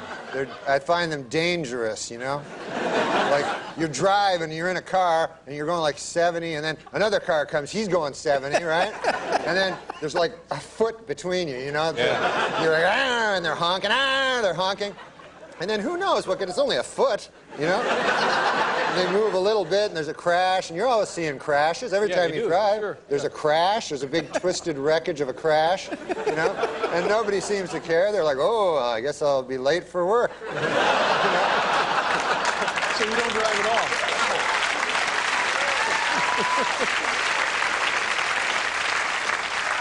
You know, like imagine you're in a plane and you're flying and you look out, there's some plane wreckage on a mountain, right? Or a plane comes beside you like 10 feet. Ah, he's honking, you know?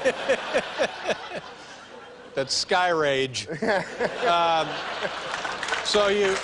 No, I don't think so. But now you're living in Los Angeles, where it's nearly essential to be able to drive. Yeah. Yeah, it's really, everything's far apart from each other. What do you do? I bought myself a bicycle. And I don't know how to drive a bicycle either, but on a bicycle you can just go on the sidewalk, so you're the most dangerous, you know. And so I go to the bike store, I don't know, and the guy's telling me, hey, all these bikes, you know, they have all this technical mountain bike. I'm not going to be on a mountain. Right. You know? I'm just going to be on the road, the sidewalks. So he goes, what kind of bike you looking for? So I said, I don't know, I think I'd like a red bike. You know? And so he sells me this one. And it's very complicated nowadays. You got to get a lock, you know, and the locks, they aren't like the old days, just a soft lock. They're hard. He goes, hard lock that you have to, it's, you know, because he says, you got to stay, we always got to stay ahead of the bike thieves, you know, bicycle thieves. This bike lock was impossible to turn Kind of combination kind of deal? Oh, you had to go around the thing and, like, twist it. Anyways, so it's hard to explain. So I drive on my bike to get some groceries over at Ralph's. And you shop at Ralph's? Oh, Ralph's is the best. Is it nice there? Oh, yeah. If you like apples. Yeah, oh, yeah. You like apples? I do. I like apples. Produce, good produce? Yeah, the best apples, man. So I go. You run a lot of specials at Ralph's? Or they have like the everyday low prices? No, they're everyday low prices, That's good. You know? Yeah. So I get my bicycle to the Ralph's place, you know, and I try to get this damn lock on. It doesn't work. I can't figure it out or anything like that. So then I figure to myself, I'll just leave it here unlocked. Right in front of Ralph's? Yeah, because I figure, what's the odds of my unlocked bicycle and a dirty bicycle thief showing up at the same time? Yeah, right. You know what I mean? You're not going to be in there all day? Yeah, just like 5 minutes, buy some cookies and some, you know, an apple. So I get my groceries out. You know, I bought a lot of groceries, you know. I bought a whole bunch of groceries, and I get out, my bicycle's gone. No. Yeah, some dirty bicycle thief has stolen it, you know? My God, Yeah. that's unbelievable. You Yeah. have terrible luck. Yeah, it's just a happenstance that happened. So there's a security guy there, you know, the Ralph security guy. I run up to him. I say, hey, man, did you see somebody steal a bike? And the guy goes, no. He says, I saw somebody just get on a bike and ride away. He goes, was it locked? I go, of course it was locked, you know. And then I realize I'm holding the lock in my hand. So I look. It's a bad deal. Stay right there, Norm. We'll be right back here with Norm MacDonald.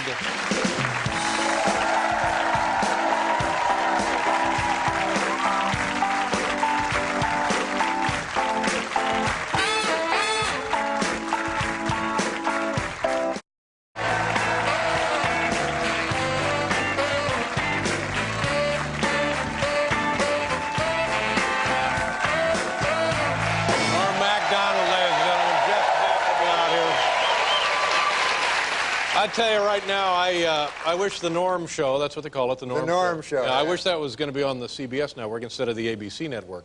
Yeah. Because CBS needs all the help we can get. ABC is fine. They got Barbara Walters. Yeah. And whenever things start to sag over there, she'll interview Oprah. And so they don't need any help. We need a blockbuster smash comedy hit. No, you got Everybody Loves Raymond. I love that. That's right. See, this would be a great show. You guys love that show? This would be the perfect. This would be the perfect companion piece to Everybody Loves Raymond. Yeah. Everybody Loves Norm. Huh? What kind of a kid were you when you were a kid? Me? When I was growing up? Yeah. I was all right. Yeah. But I want to talk about the show. Go ahead. The Norm Show, because I have to do this, you know. Tell the people what it's about. Because I have to, you know, promote it. Yeah. You know, I'm not comfortable in promoting. But you only have to promote the first one, and yes, then after that, everything takes care of itself. Right. So it's about me. I play a dude named Norm. Right. That was my idea. And so I'm a guy who got kicked out of the NHL for gambling, you know, right? And then I have to do community service as a social worker, you know, and I hate it. I don't like being a social worker. So that sounds pretty funny, right? I enjoyed it. I've seen the first two shows, and it made me laugh out loud. Yeah. See, the problem is, Dave, I'm not a great, like, promoter, you know, like my manager's always saying, I got to get out there and, like, promote, and I'm not comfortable with that. I'd rather just, you know, talk and tell stupid stories and everything like that. So I was thinking, you know, like, since my managers always, oh, you got to promote it, I was thinking that maybe he could come out and just promote it himself because, you know what I'm saying? You have a manager? Yeah, I got a manager. I had to because I only had an agent, and he was no good, and then they said, you got to get a manager. So you got to get a manager, you got to get a manager. And so they said, you know, maybe Mike Ovey. Says all these guys. But I picked this dude that he's my manager. And I thought maybe I could bring out him and he can, like, promote the show. You're not talking about here now, are you? Yeah, he's here right now. Come on. Here now. Oh. Yeah. Come on out, man. Here. Norm MacDonald! Norm!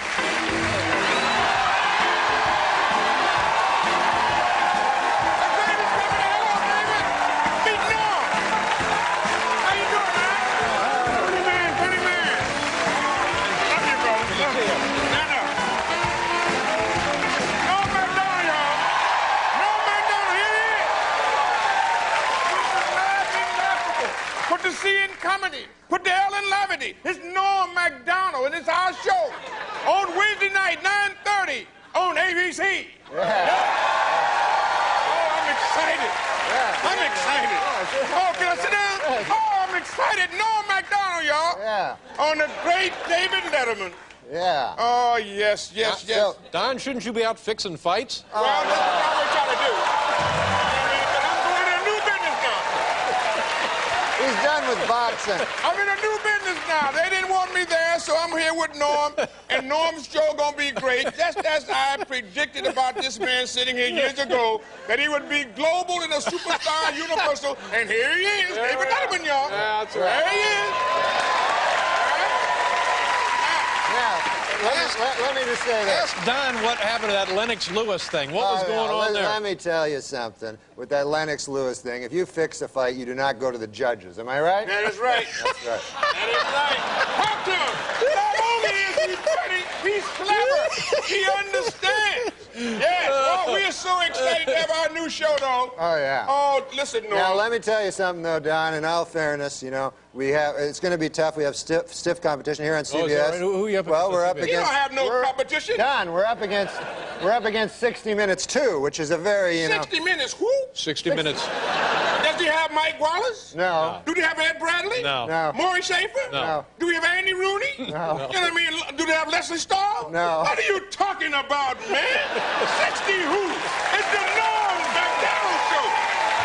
Yes, baby. What are you talking about? You ain't got no competition. You gonna soar like an eagle, baby. Oh, man, this is a great comedy act here. I'm telling you, this man is good. And you know what makes our country so great is he's a Canadian, but we welcome him in because this is America, the greatest nation in the world. Greatest nation in the world. Well, Norm. I'm so excited. I'm so excited. We have also on the show is Lori Metcalf, who used to She's damn good. Yes, three-time Emmy winner. Oh, she's funny. Beautiful lady. Three-time Emmy winner. Beautiful lady. Oh, David, you've been so nice. Here you is on another network, and your heart is so big that you steps out and you help another guy that's struggling and bring him into the forefront, thrust him out there and to the light, and he's doing his job. You to be commended. Applauded. Thank you, Don. I mean, you are a true American. We're not done with this? Well, I just give Don a standing 8 count or something. Oh, I'm so excited, Norm. Don, since I've been in business with Don, my career is going excellently. You know, it really has. He really is a great manager. Norm MacDonald. And I'll tell you, Don King, ladies and gentlemen. We'll be right back.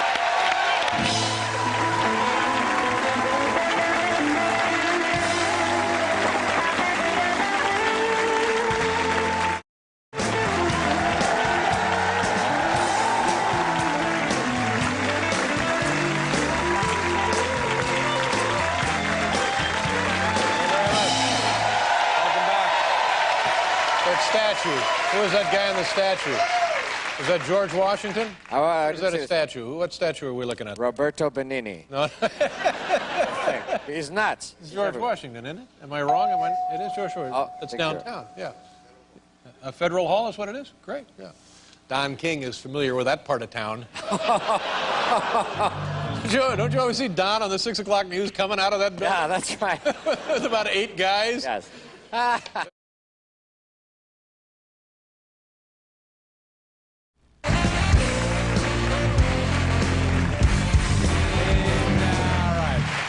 Our next guest is a funny man and the star of his own popular television show entitled Norm. It premieres tomorrow night. Here's the always enjoyable Norm MacDonald.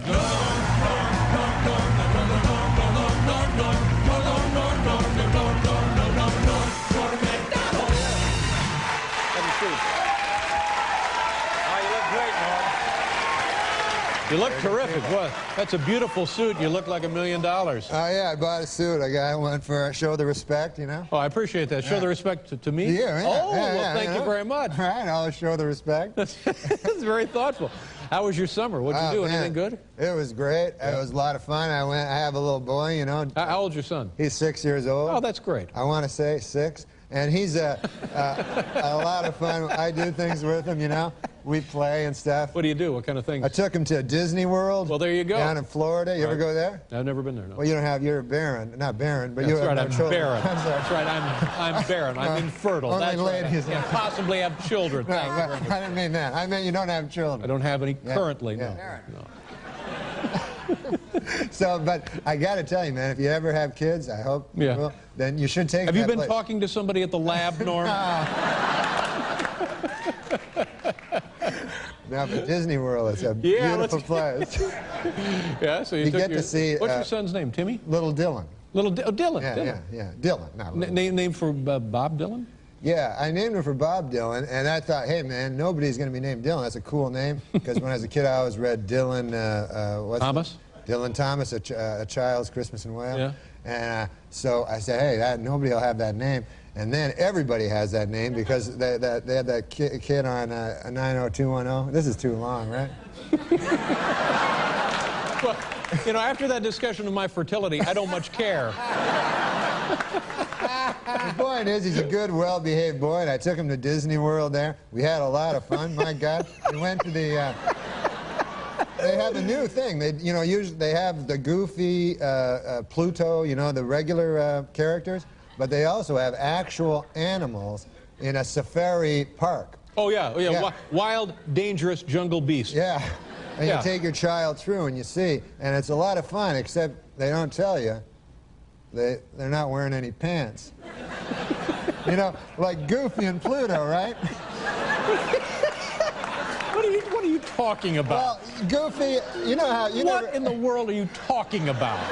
You know when you see Mickey Mouse, Mickey right? Mouse is a cartoon character. He's always got some trousers. He always has pants on, that's right. Right. Well, the dangerous lion and elephant, they have no pants on Because those at are all. real, actual living beings. Right. They're not animated cartoon characters. Exactly, but I'm a living being. I don't want my child to see my, thing, right? That's what I'm saying. I don't want my child. It's fine for you and Completely me. different species, Norm. A completely different species. Still, it's a whole different deal, my friend. I'm not offended by it myself. But children ask questions, and they go, what's that thing there between the elephant? A big, giant, god-awful looking thing? You know?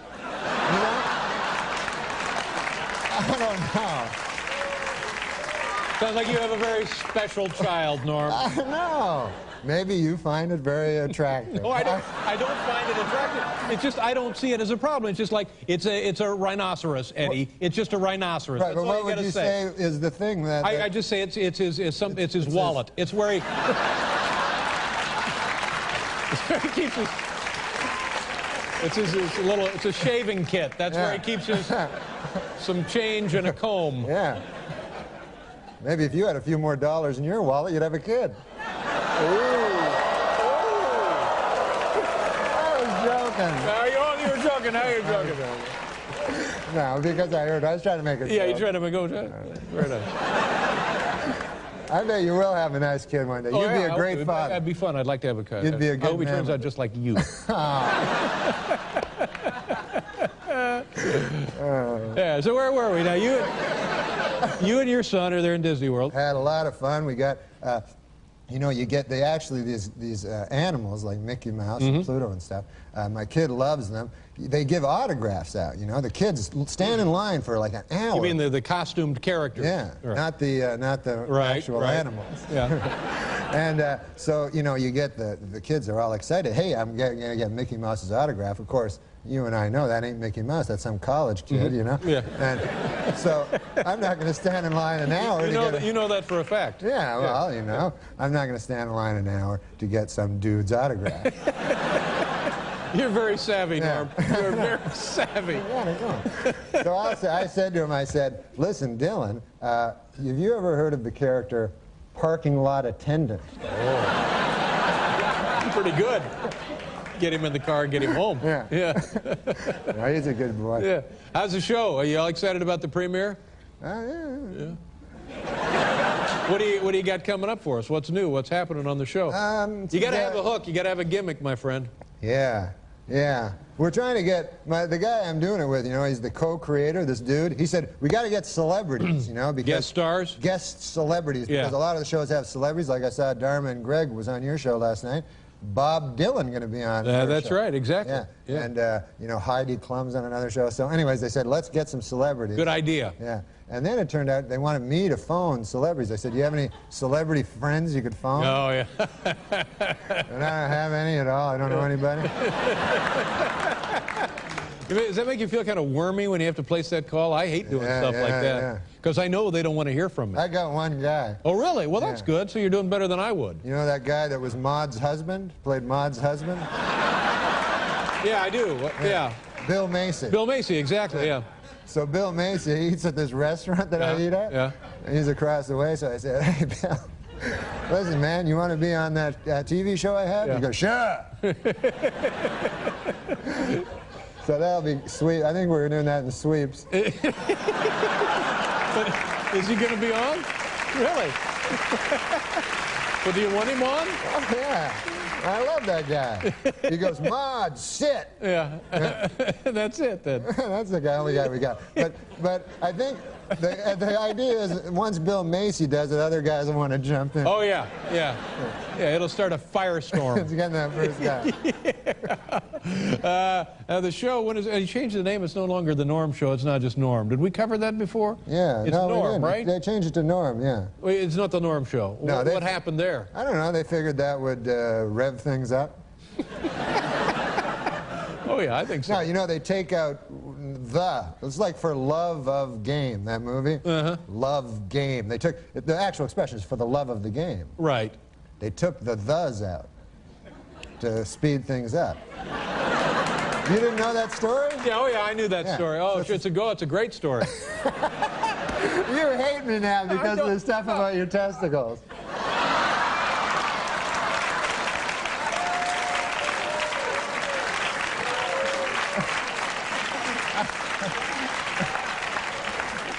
Norm, I love you. You're my favorite I couldn't be more flattered when guests come on the show and discuss my testicles. It's one of my favorite things. It's certainly not discussed at home. I'll be great now. I'll be a good man next time. I always like to show you the respect. You're my favorite guy. Yeah, what the hell happened with the suit to show me the respect? You moron! What are you trying to pull here? No, hey, congratulations on the Emmy. Yeah, we're just kidding. You're the funniest show on TV. Thank you very much. And I feel bad. NORM MACDONALD, ladies and gentlemen. We'll be right back.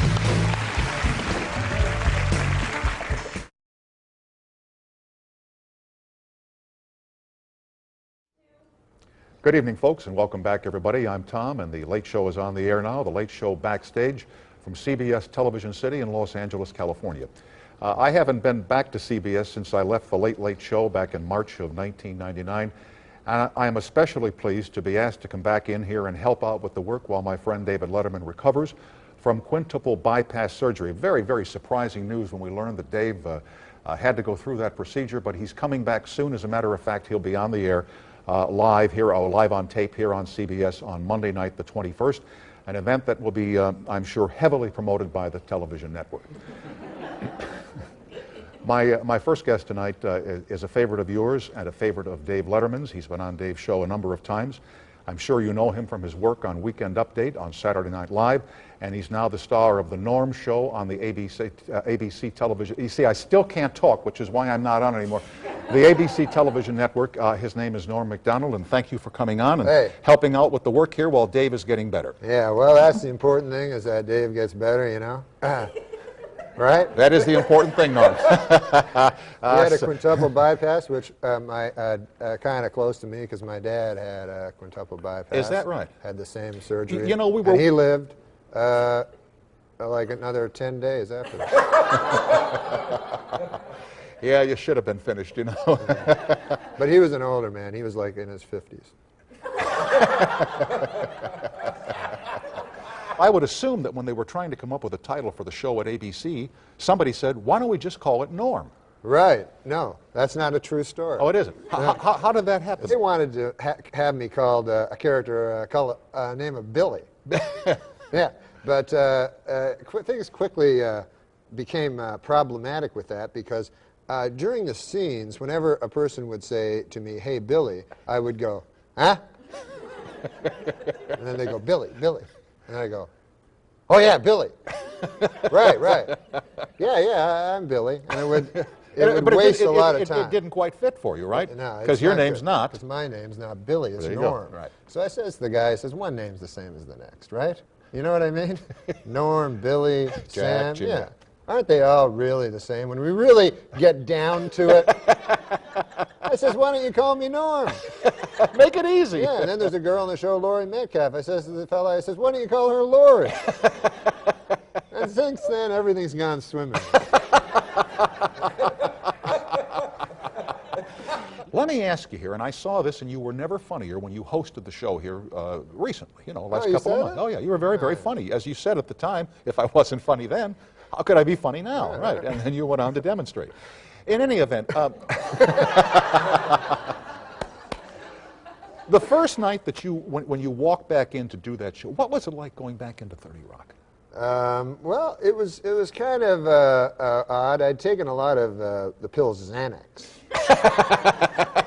So I felt like very sedated and comfortable.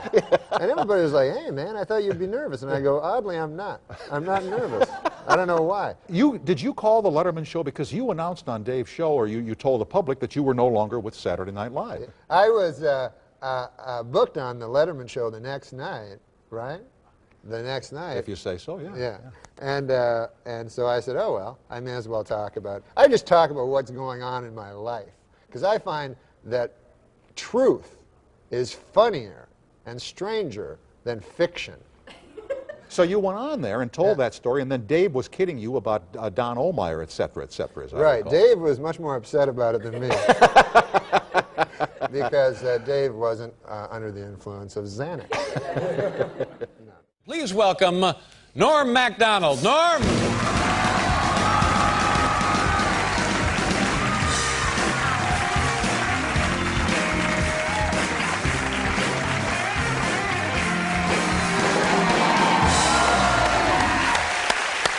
How you doing? I'm doing good. Oh. Oh, that's all right. I'm just slow. That's okay. Happy New Year, buddy. Happy New Year to you. Thank you very much for being here. Yeah. You don't mind if I ask you a question? What's that? I hear this story, and there's like this press release that you get your ass fired. Is that true? No, you didn't get fired. Yeah, they fired me. No, they didn't fire you. No, I'm serious. I talked to a guy that said I'm fired. Fired from your television job? From on the weekend, you know, I do the news segment. Yeah, the weekend update. Yeah, and I do the jokes. Sometimes, many times, the best part of the show. Yeah. But it's all a matter of opinion. That's your opinion. That's my opinion, yeah. But then the guys that can fire me, that's not their opinion. Now, why would they fire you? Well, who fired you, first of all? Let's get some names here. Let's get this on the record. Well, I don't know the guys, because the guys I work with, like Lorne Michaels and stuff. Did Lorne Michaels fire you? No, he didn't. He didn't fire me. Right. He likes me and stuff. Well, it's his show, isn't it? I thought it was his show, yeah. But well, then how can a guy come in from the outside and fire you? Somebody from ABC fired you? No. They're NBC. What happens is you work on the show, and then there's these guys that hang out like in the halls. Yeah, we got them here. We got them here. And they're called executives. They're NBC executives, right? And then I'd see them. I didn't know who the hell they were, what they did, you know. Now I know what they do. They fire me from Weekend Update. But they said that this guy Don Ohlmeyer, who turns out to be the president. Yeah. Now I know Don Ohlmeyer, and just between you and me, he's an idiot. Oh.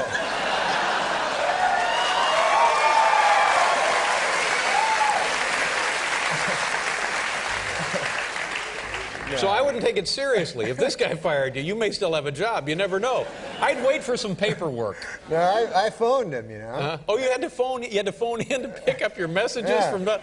Oh man. Yeah. So I said, hey, you don't know what to say. You're like, hey, how's it going there? You know, you're trying to talk about something else. Yeah. Did you have a turkey there for the thing or whatever? I don't know. And then so he goes, oh yeah, I'm firing you there from the show. And then I said. Oh, that's not good. And then I said, why is that now? And he goes, oh, you're not funny. Yeah. And then I said, oh, Lord, that's even worse news, you know? He goes, no, I don't got nothing to fall back on. No. He's a good man. Well, he just fired you. What do you mean he's a good? What is wrong with you? You quisling? Stop that. I don't know what quisling means, but...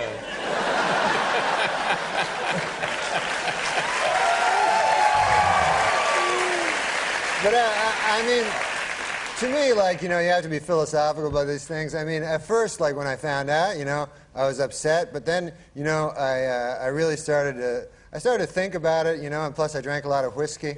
And then afterwards... the edge off it a little, I'm guessing. guessing. I just thought, like that.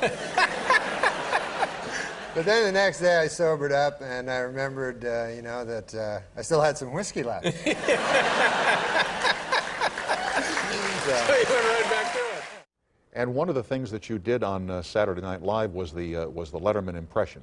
Right. Did you have to clear that in any way or check it out? Well, not legally, but... No, but I mean, just as a courtesy, you know. Yeah, I told him, I won't do it if you don't want me to do it. Yeah. Because I have, like, great respect for him. I didn't want to do it in any way insulting, so I just tried to do an exact impression with no comment on it, you know what I mean? And then Letterman phoned me, and he said he was okay with it, you know. Oh, good. Yeah, so I felt better about that. You say you did 3 or 4. I'm not familiar with the others that you do. I do the Bob Dole. Oh, right. Yeah. Slim Pickens. Yeah. I like the Bob Dole. Now, did Dole take umbrage at all? Do you think he ever got upset with it? No, he loved it. He used to phone me and stuff, and he always wanted to come on the show. He came on the show at the end and everything. Yeah. Because I liked him, too. I can only do impressions of guys I really like. Wouldn't you love to ask Dole, like, when he was doing the commercial for what they now call erectile dysfunction? Yeah. And I mean, how do you feel when you sit down and do that kind of a commercial?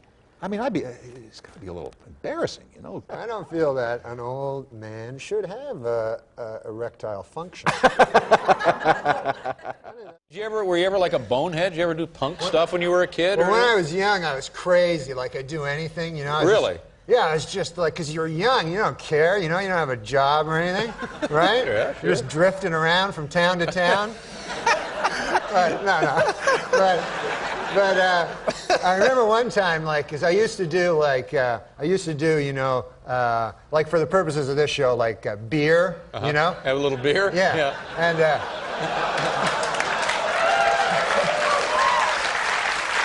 So I was like ripped out of my mind on this beer. It was like that beer that where you like hallucinate, where you had so much beer, you know. Got some really good beer. Yeah, it was good beer. So I remember I went to this place. There's this place that in Canada called Ottawa. It's the capital. It's the capital of the country. It's the nation's capital, yeah. And so they have this thing every year. It's called the Panda Game, right? And it's Panda? Panda, like an animal. Yeah, sure. And so, but they just call it. That has nothing to do with pandas. So it's the University of Ottawa versus Carleton University. It's the two universities, and they play a game against each other. Crosstown rivalry. That's it. Yeah. And so everybody goes and gets parties up and they drink and they do beer and then they do some more beer and everything, you know. And sometimes they mix the beer with the beer. Oh no, that's dangerous, isn't it? It is. Have to be very careful.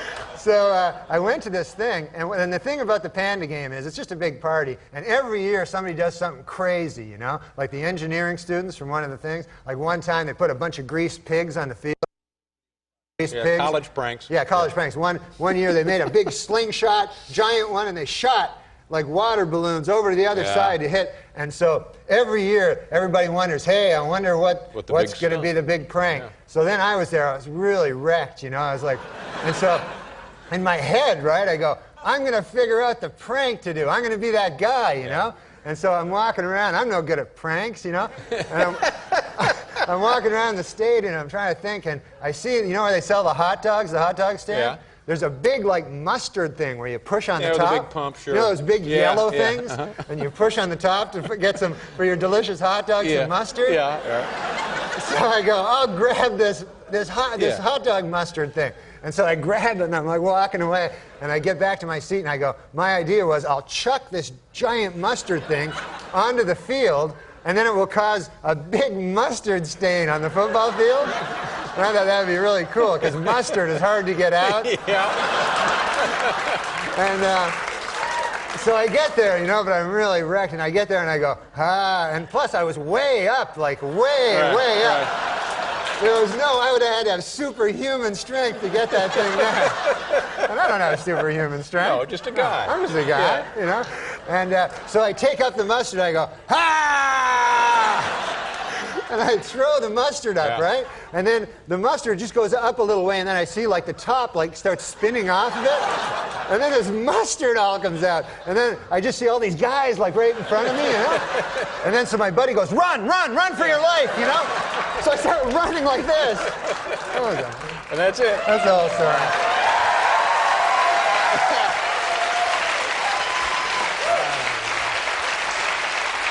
Norm, you had a couple of beers before the show, didn't you?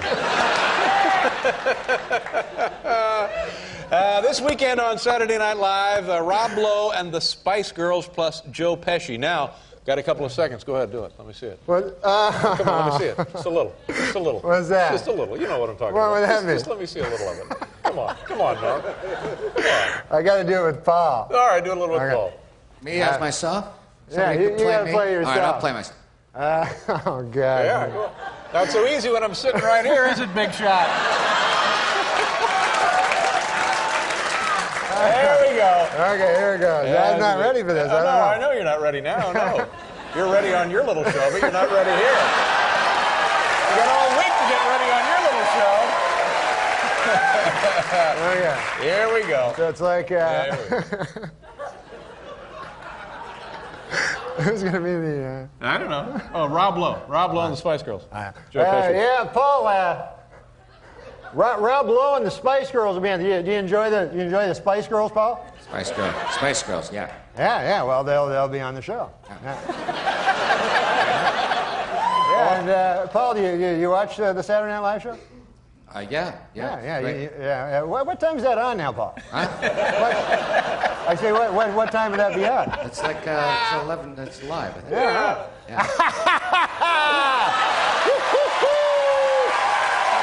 NORM MACDONALD. Now, when he puts you on the spot like that, you know, to do the impression right in front of the man, Yeah. It's got to be a little scary, huh? Yeah, it was very scary, and because I had just done it on Saturday Night Live the week before, and when I came on, I was sure. I said, Dave's going to ask me this question. So everybody that works at the Letterman show, they all know Dave. Yeah. You know, so like, I know Dave, he won't ask you. So I'm like, all right. So it turns out they don't know Dave. And, you know, I, as a casual viewer, turns out know him better. Yeah. When you're not working, what does Norm like to do? What do I like to do? I like to travel. Tom? I heard you didn't. Well, for the purposes of, I didn't know. I actually like to drink, but I mean, for the purposes of this wraparound. We are backstage, and it is a wraparound, yeah. I thought I'd talk about the travel thing. Because soon, we'll be seeing a clip of that. Is that right? Me talking about travel. Is there a mode of travel that you prefer? Flying versus trains, driving versus... I like to drive a car. I mean, I like to fly a plane. I do not like to drive a car because flying is very safe, whereas driving is extremely dangerous. You know, driving a car. True. Statistically, at least, what you say is true. And just from your eyes, anecdotally, if you're driving along, hey, what do you see? A giant crash, right, of a car. You never fly a plane. You never see wreckage on a mountain or anything like that. You see constantly car accidents, and yet you think that could never happen to me unless I was here a minute and a half earlier. That's right, but you, in your own way of looking at things, have determined that driving is not safe, and therefore you... I don't drive. You don't drive at all? I don't drive, no. I don't know how to drive, and I will never drive a new car. How did you get here today? Oh, yes. Well, I ride. You had some time off. Have you taken some vacation? Have you gone anywhere, traveled? Yeah. I went. I wanted to get away from all the showbiz, crazy showbiz. Yeah. So I decided I'd go on a vacation, you know. Right. And I don't like to go to hotels because all my years of doing my nightclub act, I don't like hotels. Yeah. So I decided I'll go, you know, my buddy tells me, he goes, hey, you should go to one of them bed and breakfasts. You ever hear tell them? Oh, yeah, sure. Yeah. The idea is you go there, it's a guy's house, and you live in his room, and then he makes you some breakfast. Right. Very yeah. It's a thumbnail. Yeah, you know. that's it, sure. So I looked one up on the internet there, and I found one. I went to Vancouver Island, Victoria, which is beautiful. Oh, my God. It's God's little country. And so I go there, and I look up my place where I'm supposed to go. I have it on a little piece of paper. And I knock on the door, right? And there's no answer. So I knock again, and there's still no answer. So finally, I look like in the window there, and there's an old man sleeping on a couch, you know? Yeah. So I bang on the door, ringing the doorbell, you know? So finally I hear like, hey, keep your pants on there, you know, from the inside.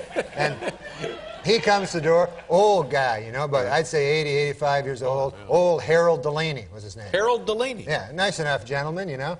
And so I got in there and I says, well, I better go to sleep. There's no one else there, you know.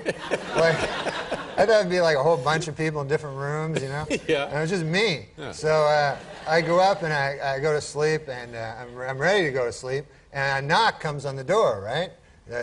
Knock on my bedroom door. Right. So I figure, uh-oh, old Harold Delaney wants to have sex with me there. You know?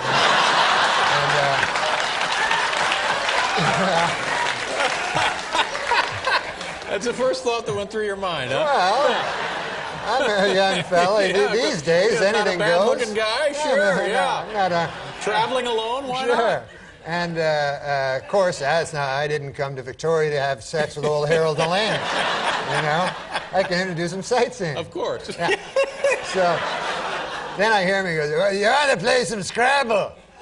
Oh, Scrabble. Yeah, so I say, okay, that's good. Sure. I'll play some Scrabble. So I go down, and he pulls out this old Scrabble game there, and we start to play, you know, and I like Scrabble, you know. So I get the first turn, you know, because I picked the lower letter, and so I get the first turn. So I make rabbit, you know. Pretty good. It's a good word. And then I do it pretty quick. I take like a couple of minutes, and then old Harold Delaney, he takes like a half hour to like get his word, and the whole time he's not talking, he's not telling me old stories, because I like hearing old stories, you know. And instead, it was like for a half hour, it was just Harold Delaney going. So then after a half an hour of that, you know, I'm just sitting there, he comes up with his word, it's hat. That's his word, yeah. Hat. So he puts it, and he takes the word hat, and then he puts it like way in the corner on that triple letter score. Right. The triple word, the red one that you want to get to. Yeah, sure. But you can't just put it there. No, it's got to have some relation to rabbit. Yeah. Yeah. You got to move up there, you know, and finally get to there. But instead, he just puts it right there. Oh, no. So I go, all right, you know.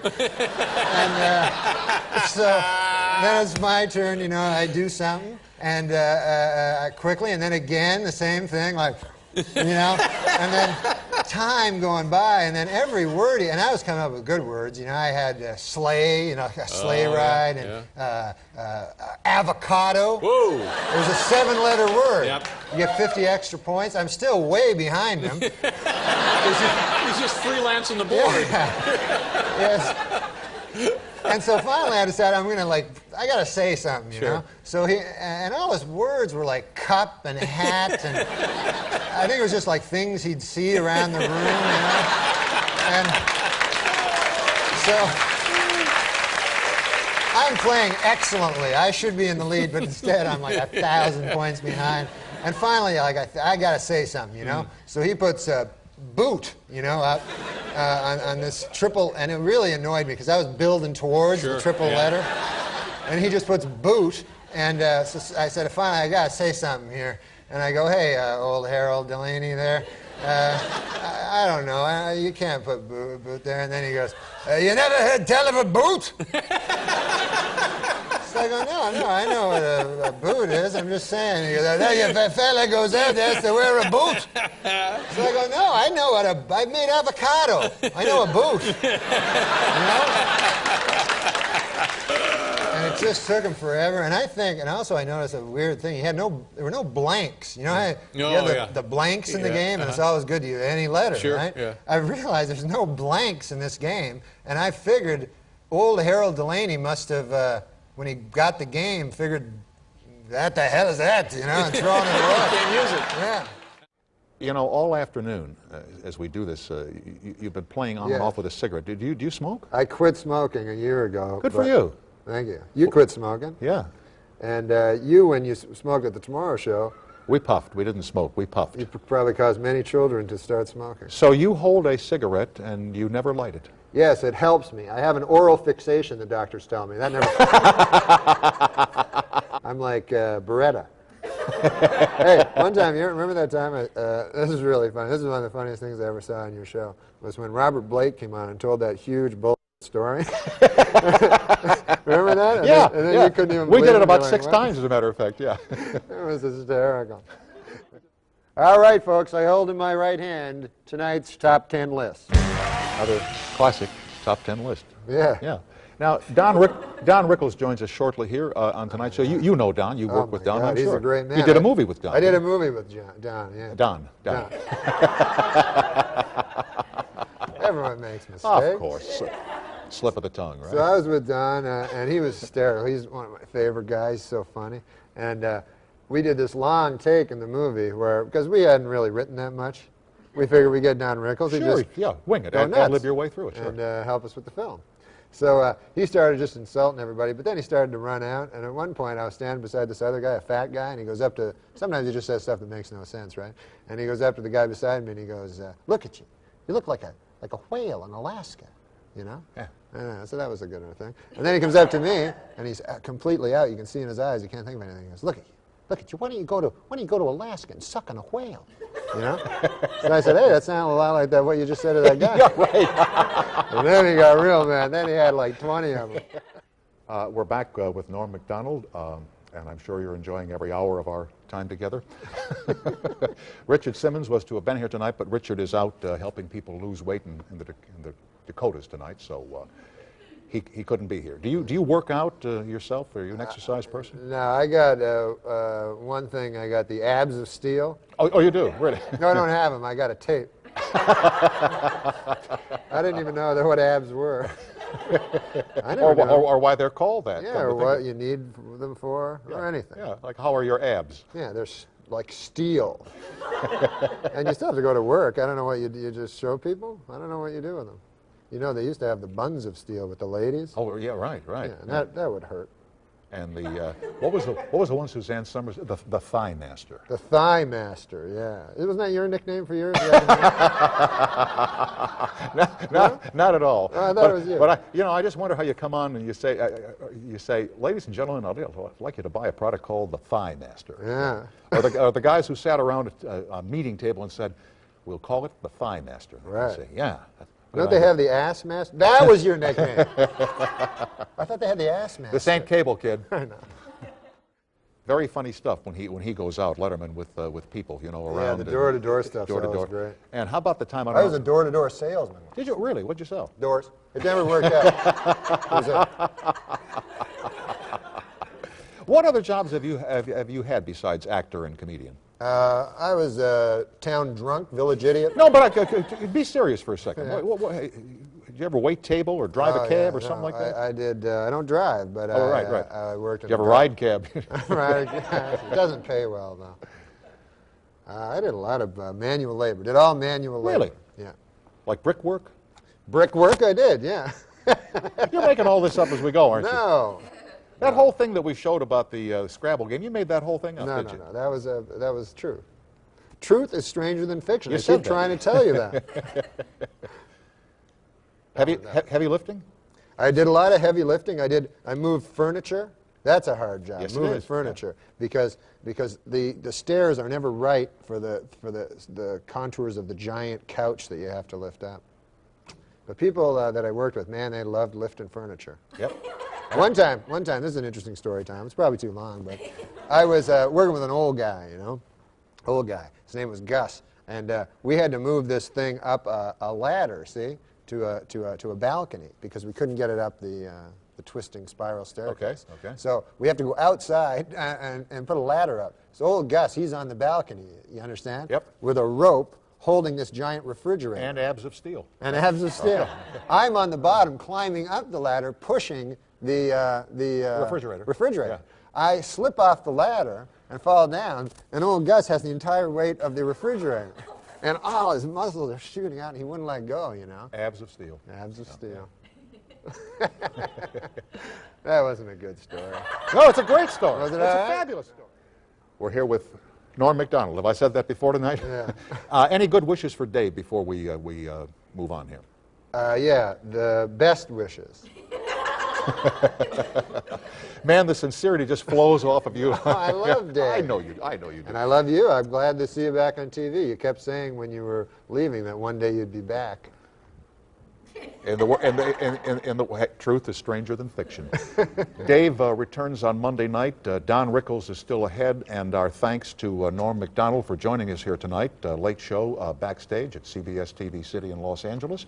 Continued success on the Norm Show. Thank you, sir. And continued success in your life. Thank you very much. You too. My pleasure, sir. See you at the dog park. See you at the dog park.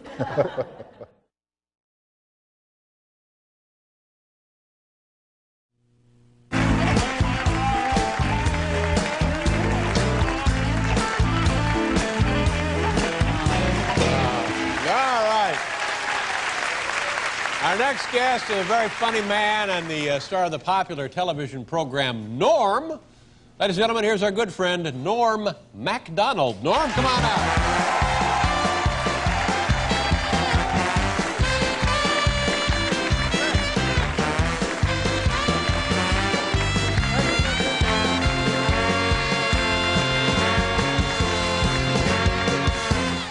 Norm, how you doing? You all right? Great. Yeah. Now, you said to me when you came out, and I appreciate it, he said, hey, nice to see you, man. And then you looked at me and he said, you look great, but the look in your eye, I could tell you didn't mean it. Now, do I look bad? Do I look like I'm fading here? No, I felt weird saying you look great always means like it sounds Compared to being dead is what you were thinking, right?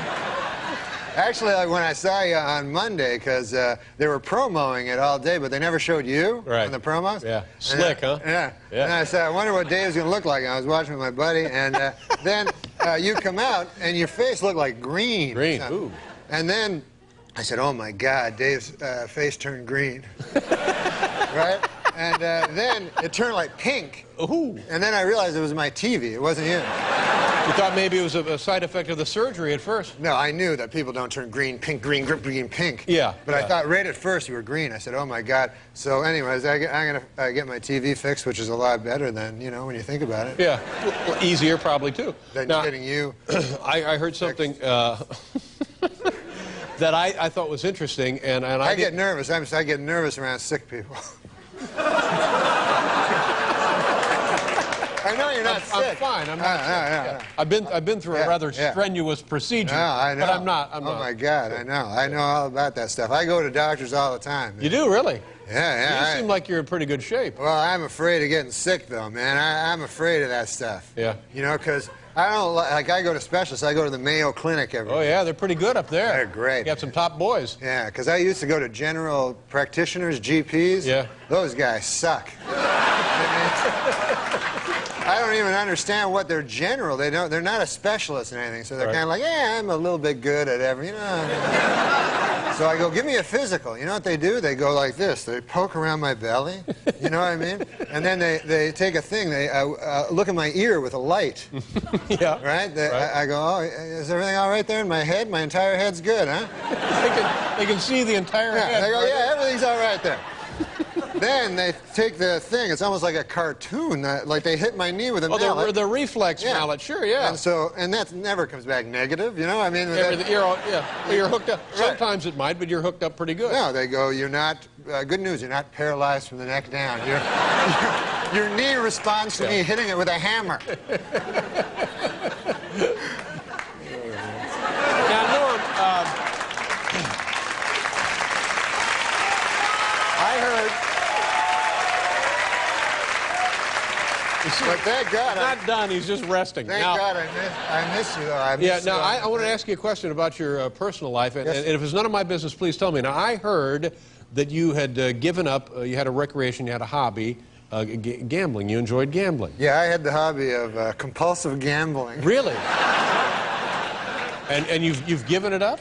Yeah. Well, good for you. That's a big step. Yeah.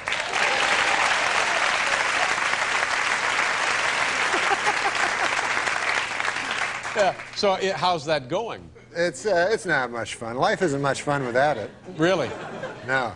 It's not a lot of fun because there's nothing to do. Mm-hmm. You know what I mean? I don't watch games anymore because I used to bet on the games. It was very exciting. I don't go to Las Vegas. The thing about it is you start feeling like a big jackass, you know, because you lose so much money, and then they think they're fooling you. Like you go to casinos, right? Yeah, sure. And they're friendly to you. Like the bigger jackass you are, the more friendly they are. You know?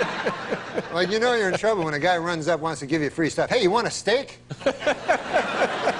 You're like, no, that's all right. Free, man. I'll buy you a free, like some beef. You're like, no, that's all right. That's just to keep you gambling is what it is. Yeah. Yeah, you want to stay here in the hotel, like, for free for a week? You're like, no, I'm just here for the day. Yeah. No, seriously, and I got some steak. Yeah. Did you ever win really, really big? I don't know much about gambling. I don't know much about this compulsion. So, but did you ever win big? Is that the point, or is it just the action? I don't know. I went to a psychiatrist. You ever go to those guys? Yeah, sure. You do? Sure. Those guys are horrible. Well, are they worse than the GPs? They're much worse. I'll tell you what a psychiatrist does, man. They make you, like, get in touch with the emotions that you spend your life trying to avoid at all costs. That's so good. Well, I'm glad you're not gambling. This one woman, man, she was like, what do you do? And I'm like, hey, man, you know, everything's fine. She's like, no, but why? Yeah. All of a sudden, I'm like all emotional. Like you on Monday night where you were emotional, you know when a guy's like not a regularly emotional guy like you, right? And then they are emotional, right? It's like it's like watching Nixon cry or something. Like,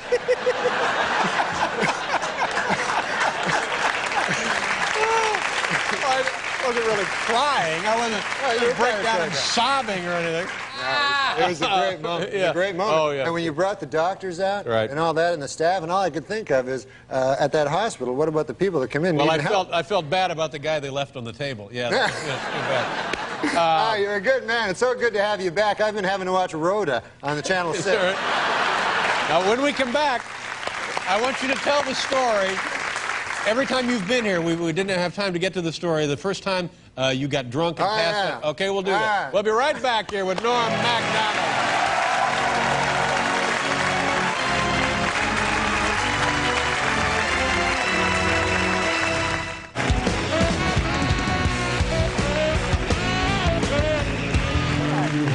MacDonald.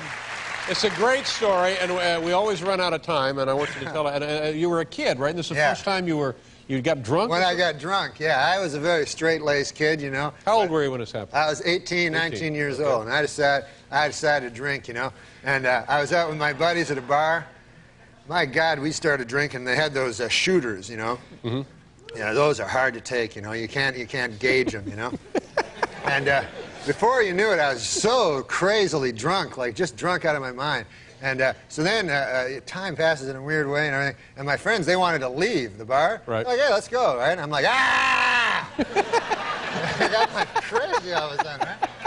So I'm like, why should I leave? We're having fun here at the bar. You guys leave if you want, right? So they go. And I'm making friends with everybody, man. There was a fat guy with a beard, you know? And there was a jukebox. It was like a Western movie, you know what I mean? And there's a bartender. There's all kinds of ladies and everything like that. And everybody's my friend, right? So I'm getting drunker and drunker with these shots, you know, and they're all crazy, dirty sex name shots, you know? Like, oh, yeah. Here, have a dirty sex, you know, whatever. They make you order them to humiliate you. Oh, yeah, You know, yeah. you're a drunk loser. You're like, yeah, can you have sex with me? Just come on. So anyways, I get all drunk, and then I go into the bathroom, and a dude gives me some pills. He has some pills. Oh, no. Yeah, and you're not supposed to ever mix pills with booze. Is that right? Yeah. And then any doctor... They told you up at the Mayo Clinic? Yeah.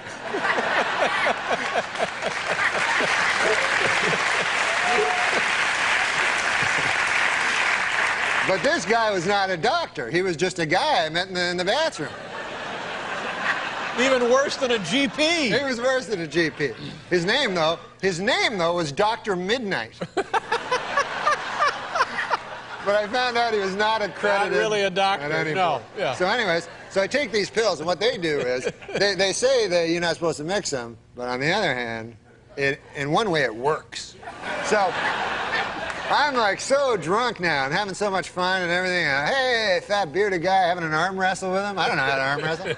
Then all of a sudden I go to, I'm playing pool. I go to shoot a thing of pool and I fall down right in all the pool balls.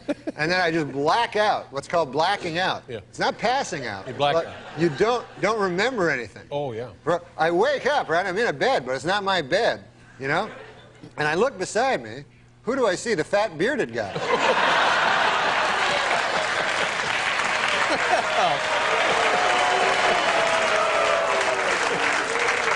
So I go, holy Lord God, I had sex with the fat bearded guy. Right? And at this point in my life, I was a young man. I had never had intercourse in my life. Right. And I'd always imagined it, but I never imagined it that way. You know? No, I wouldn't think so, no. I imagined a nice lady in a dress. That's right.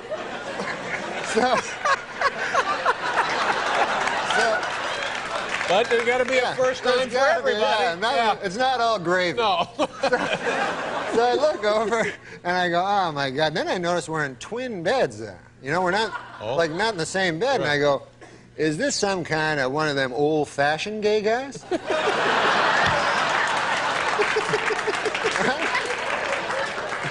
I don't know. There's no such thing. No. Gay guys are generally not old-fashioned. They're right on top of the latest thing. They're happy. They're happy. Right on top of the latest thing. Yeah, that's right, Norm. And they're so ahead of things, they have sex, and they don't even use a lady.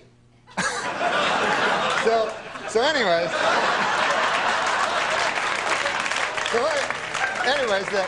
the upshot of the story is, what happens is I never had sex with this fat guy with a beard.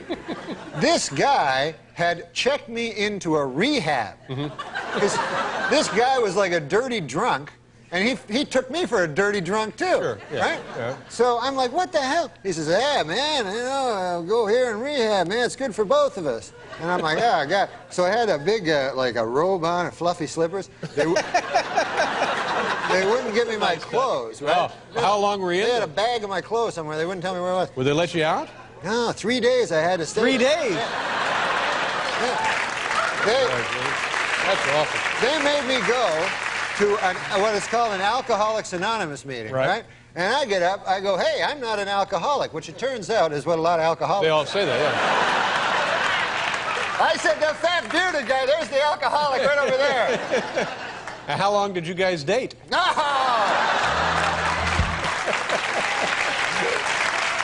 Ladies and gentlemen, it's Norm MacDonald. We'll be right back.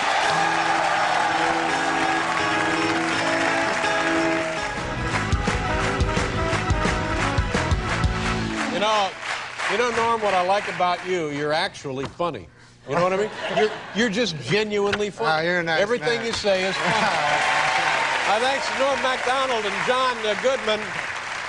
Monday, Drew Carey will be here and Dolly Parton, and I will be back Monday for that big program. Have a great weekend. Craig Kilborn is next. Good night, everybody.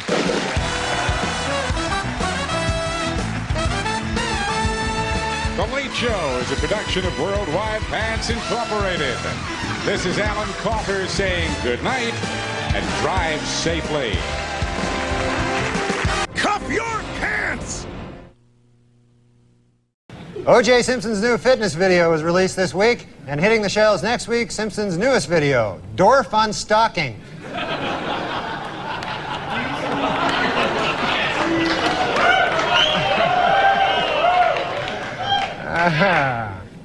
The crowd is torn.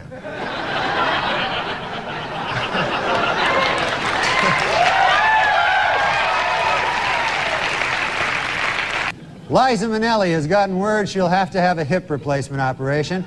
This marks the first time in 15 years that the name Liza Minnelli and the word hip have been used in the same sentence.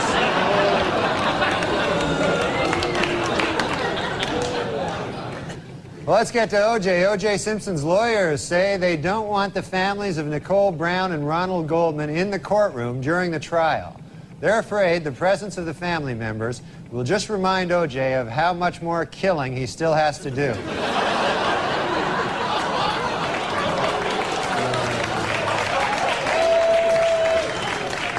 And finally, the Oscar nominations were announced this week, and Tom Hanks and Jodie Foster are in a heated competition in the Academy's controversial new category, Best Retard.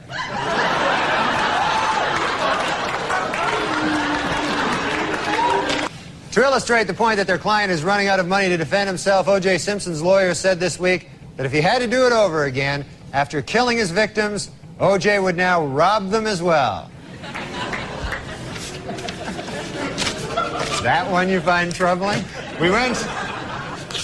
New medical research shows that men and women have different food cravings. Men preferring meat and women preferring sweets. Scientists trace this back to caveman days, when men had to go out and hunt for food while women sat on their fat asses eating chocolates.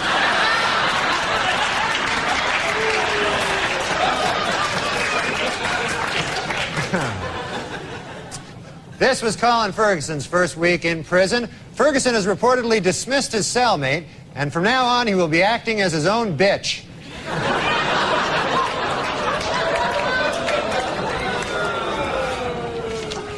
And finally, due to a change in policy, Amtrak employees will no longer be able to kick homeless people out of Penn Station based on the way they look. From now on, they will have to go solely on urine stench. This is our top story tonight this week in the O.J. Simpson trial. After grisly photos of the murdered Nicole Brown Simpson were shown in court, O.J. turned his head away and wept. It was at that moment that he realized he would never be able to kill her again.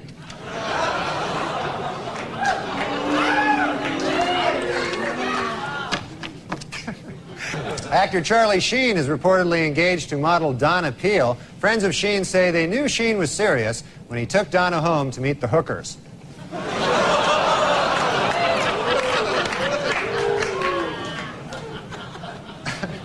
Meanwhile, Washington, D.C. Mayor Marion Barry attended the march and called it a beautiful display of unity and solidarity among African Americans. His only complaint, the complete absence of crack.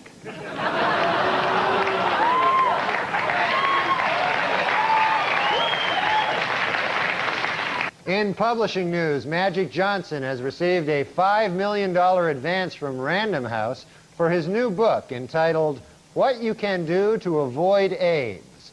Chapter 1, Don't have sex with me.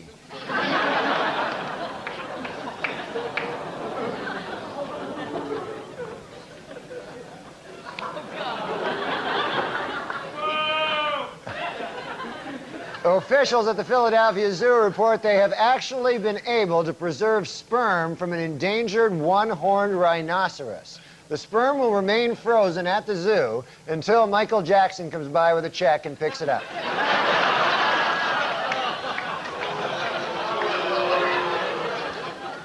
"47-year-old Adrienne Brown, wife of soul legend James Brown, died suddenly last week. Most shocking of all, she was not killed by James Brown."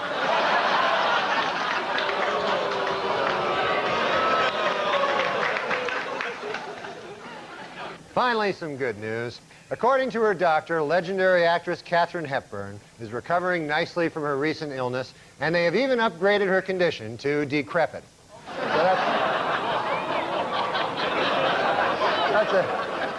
So that's nice. Well, you don't like her? You don't like Katharine Hepburn, for God's sake? As Baltimore and Cleveland met this week in divisional playoff action, the big story in baseball continues to be Orioles second baseman Roberto Alomar. Under a dark cloud. Yes, none of us like him. Well, according to a new Entertainment Weekly poll, 72% of their readers say they would not be offended if a TV show lead character were gay. Though that figure shrinks to 1% when these same readers are reminded that being gay can involve anal sex.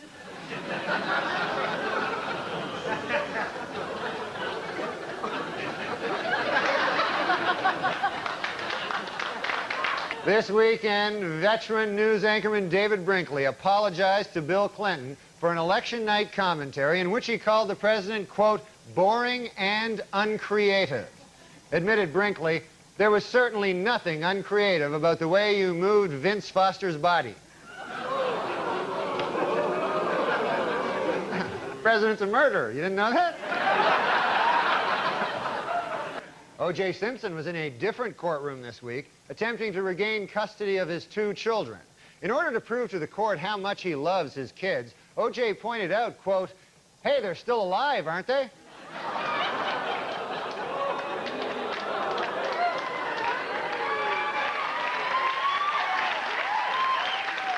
According to O.J. Simpson's niece, Terry Baker, when O.J.'s mother, Eunice Simpson, first heard about the slaying of Nicole Brown, she exclaimed, he did it. Reached for comment, O.J. said, my mom was just guessing. I hadn't even told her yet.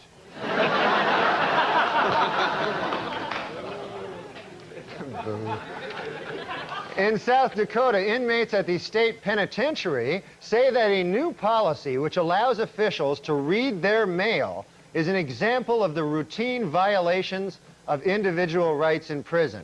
A better example would be the daily anal rapes, but I guess they want to start off small and then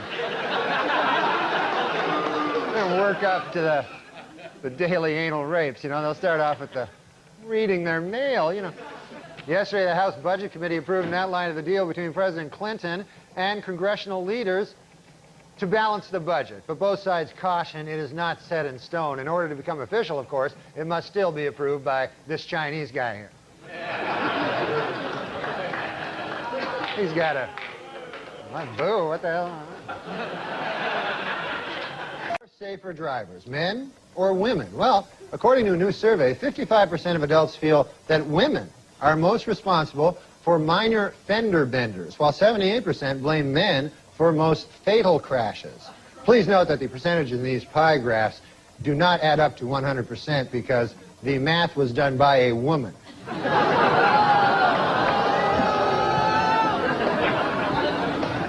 For those of you hissing at that joke, it should be noted that that joke was written by a woman. So now you don't know what the hell to do. No, I'm just kidding. We don't hire women. That Madonna's baby thing. Oh, yeah. Funny. Oh, you know, it's, I really have to give it to that guy that's the father, you know, Carlos... Leon. Carlos Leon? Or Carlos Leon, I forget which one. Because you got to have a lot of guts. That means he had sex with Madonna without a condom.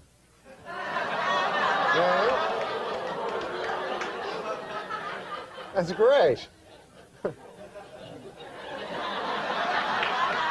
Michael Jackson. He said, I heard a quote where he said, I don't care if my child is a boy or a girl, as long as it's a boy.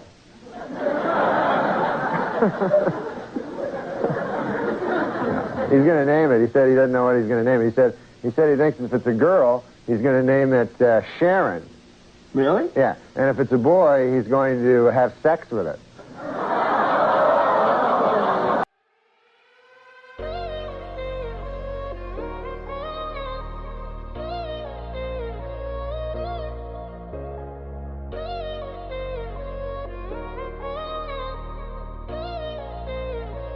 I haven't gotten funnier. The show has gotten really bad.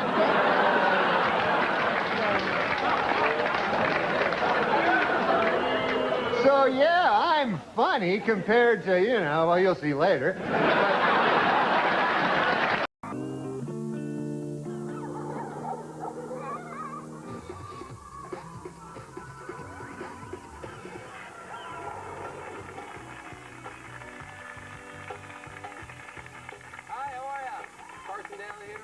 Norm MacDonald, everybody, who's on the show today, all this week, sort of hanging out. How are you, Norm? I'm doing all right. Yeah? Welcome back to another day of MTV's Summer Share here at the Jersey Shore. We're going to chat with Norm about his movie Dirty Work in just a little bit. Plus, Donna D'Erico will be on the show, ladies and gentlemen.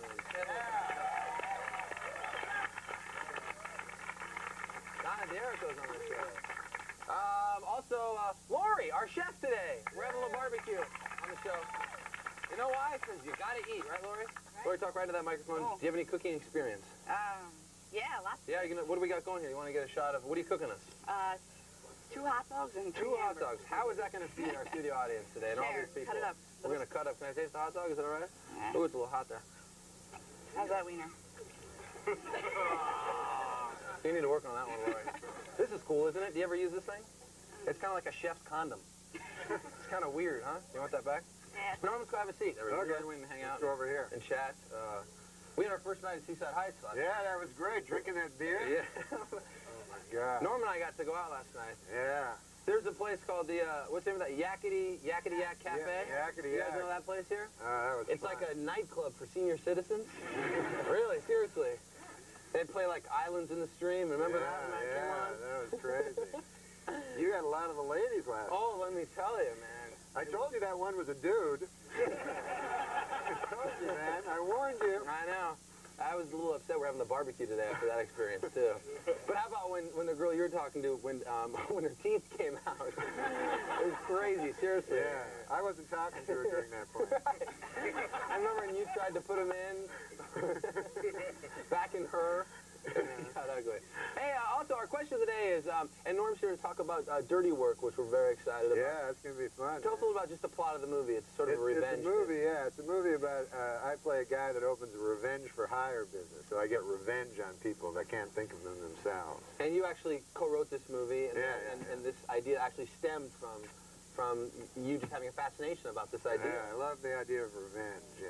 Certainly. Our question of the day is, what's the best way you've gotten revenge? So if you're here hanging out with us, think of some ways that you've gotten revenge. Do you have any ways that you can think of in your own real life that you've... Well, this wasn't my idea, but my buddy did it when we were in college. We sent these dudes at this fraternity that we didn't like a big bunch of donuts, right? And then they ate the donuts, and then underneath the donuts we had a Polaroid of me and my buddy with the donuts on our... That's good. How come we didn't write that into the movie?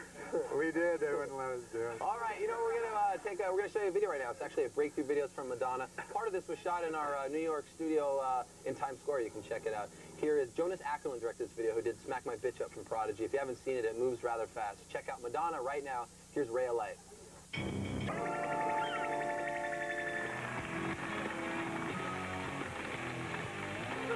Hey, all right, welcome back to the show. Carson Daly here. Norm MacDonald, our guest today, star of Dirty Work, a movie that everybody in America has to go see at least once. That's what we're asking. Yeah. We're not asking a lot. Just go and check out Norm's movie. It's very funny. We're going to talk about it just a little bit.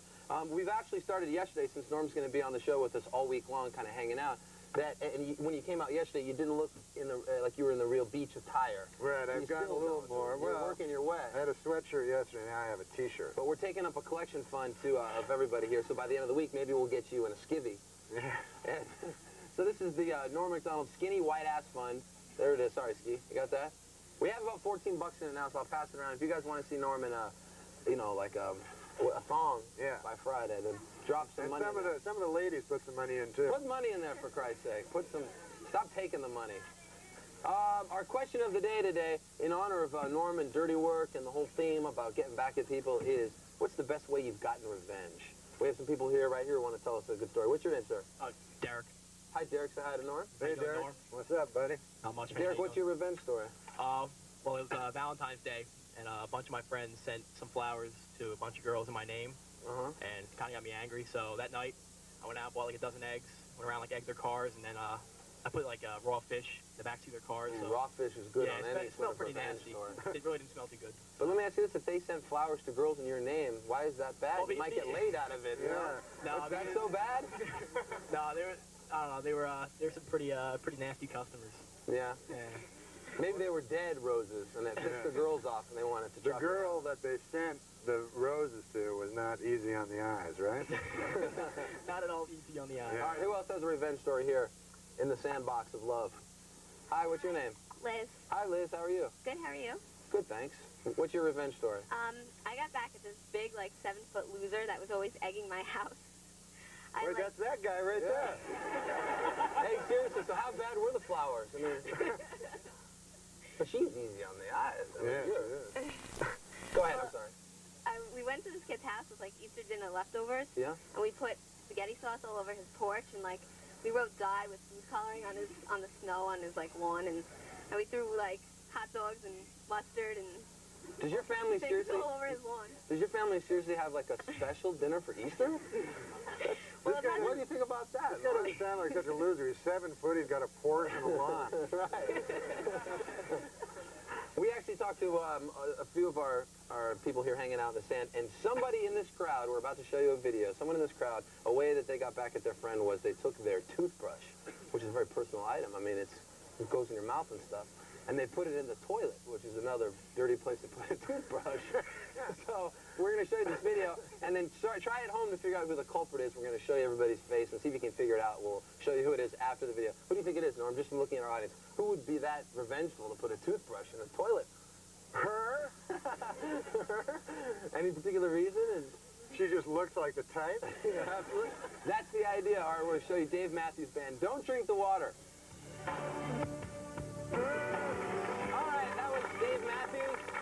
He's Norm MacDonald. I'm Carson Daly, and these are my pasty white thighs right here. We're just checking out a little music video there. All right, we asked you at the beginning of the video to try and figure out from the crowd shot who was the revengeful person that put their friend's toothbrush in the dirty toilet. Who was it? Fess up. Oh, you in the back. Wow, I never would have thought it would be you. Of all people.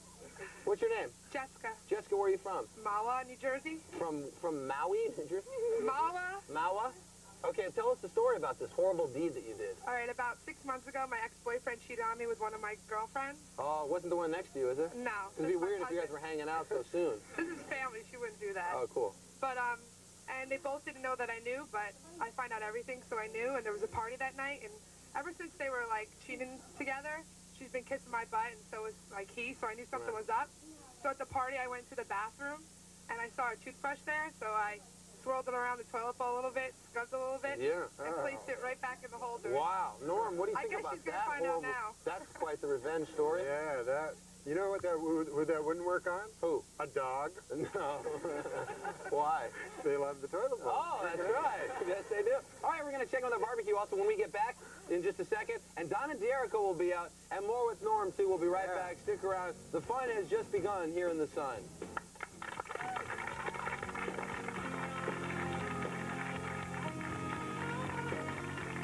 Hi, guys. Music coming up next. Listen, I've been working on a little tune. What do you think?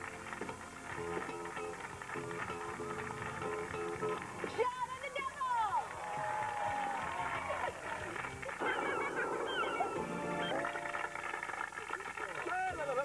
Hey, how are you? It's Tuesday. That means there's some new music in store. yours.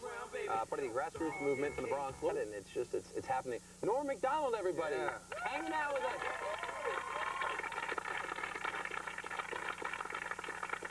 Have they ever raised the roof for you? Have you had that experience out yet?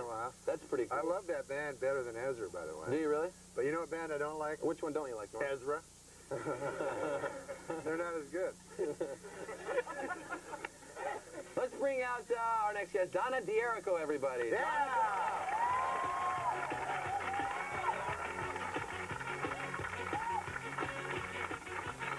Have a seat.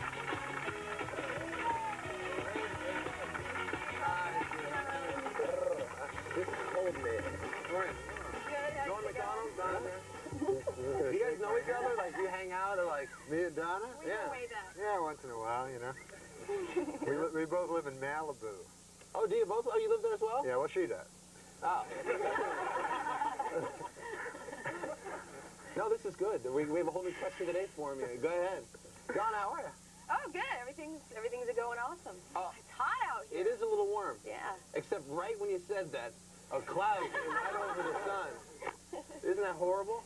Yeah. Donna, are you enjoying Seaside Heights, New Jersey? Have you spent any time out here? I just got here a little while ago, a few days ago, and it's been awesome. All the people are really cool here, and we're shooting a new show, my new show. I saw it last night. Prima Donna. Prima Donna. Yeah. Tell us a little about the show. It's going to it's going to be like the best of everything on the Jersey Shore, like, you know, the best restaurants, the best tattoos, the best body You had the body piercing tattoo last night. Yes, sir, yeah, that's right. And met a lot of cool people. We're going to have some drop-by guests. You know, maybe we'll have some worse stuff, too, like, you know, the worst hairy backs. Yeah. Right? And she looks at Norm. I got a hairy back. He's got a hairy white ass we're trying to see by Friday, too. Let's pass this thing around one more time. Donna slipped 100 in there earlier. Norm, what do you think? Do you think that maybe we come up with some suggestions for other things we can do for Prima Donna for the show? Oh, for the show? Yeah, some like best of ideas. Can you think of any? Well, let's go to the audience. Maybe the audience has some people. Ideas. To the people. All right, we're going to do that right. Actually, we're going to show you a video. During Tori Amos's video for Spark, the people they'll speak up and maybe we'll come up with some ideas for your show. But we're glad that you're here and the show looks very good. Enjoy the sun and enjoy Tori Amos. Here it is. We're going to you want to eat? We have a barbecue going. Yeah, I'm hungry. Lori, can you hook up Donna a little something? Do you eat meat? Yeah. Are you vegetarian? Yeah. All right. Yeah. Okay, cool. The meat's been on the grill for like an hour. They're small leather belts now, but we'll try and get you a little something. Norm, you hungry? Yeah, you got any cheese, barbecue cheese? Yeah. Ooh, yum. Oh, sorry. The barbecuer is a nice woman. Oh, that's great. All right, we're going to take a quick break. When we get look, back. it's with more with Donna, more with Norm, and more barbecue. Fun in the sun. We'll be right back. Stick around.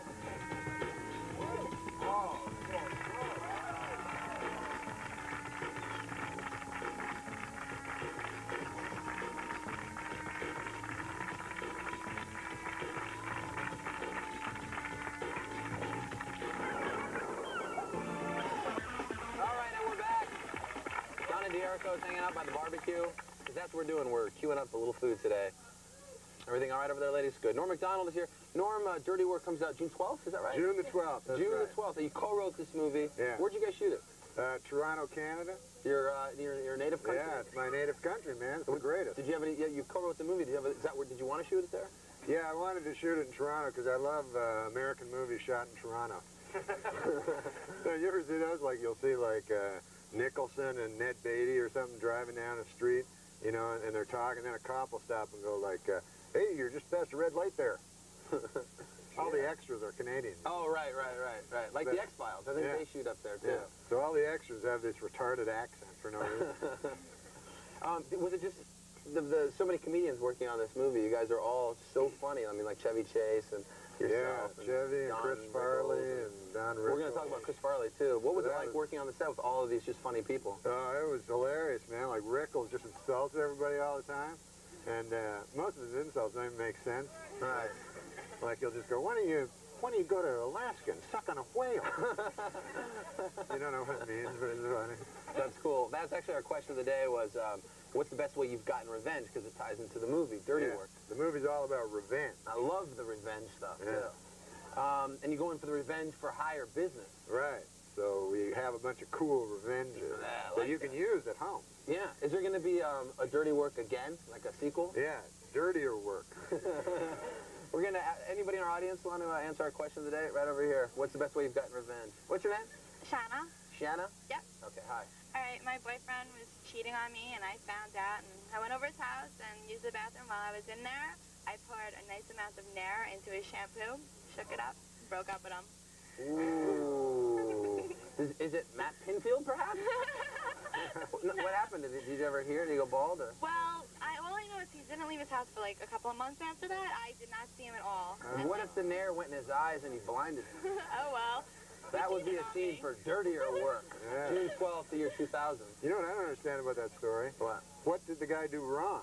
Yeah, what did he do wrong that made you do that? He cheated on me. He cheated on her. He was sleeping with another He girl. was sleeping with another girl. Is that wrong?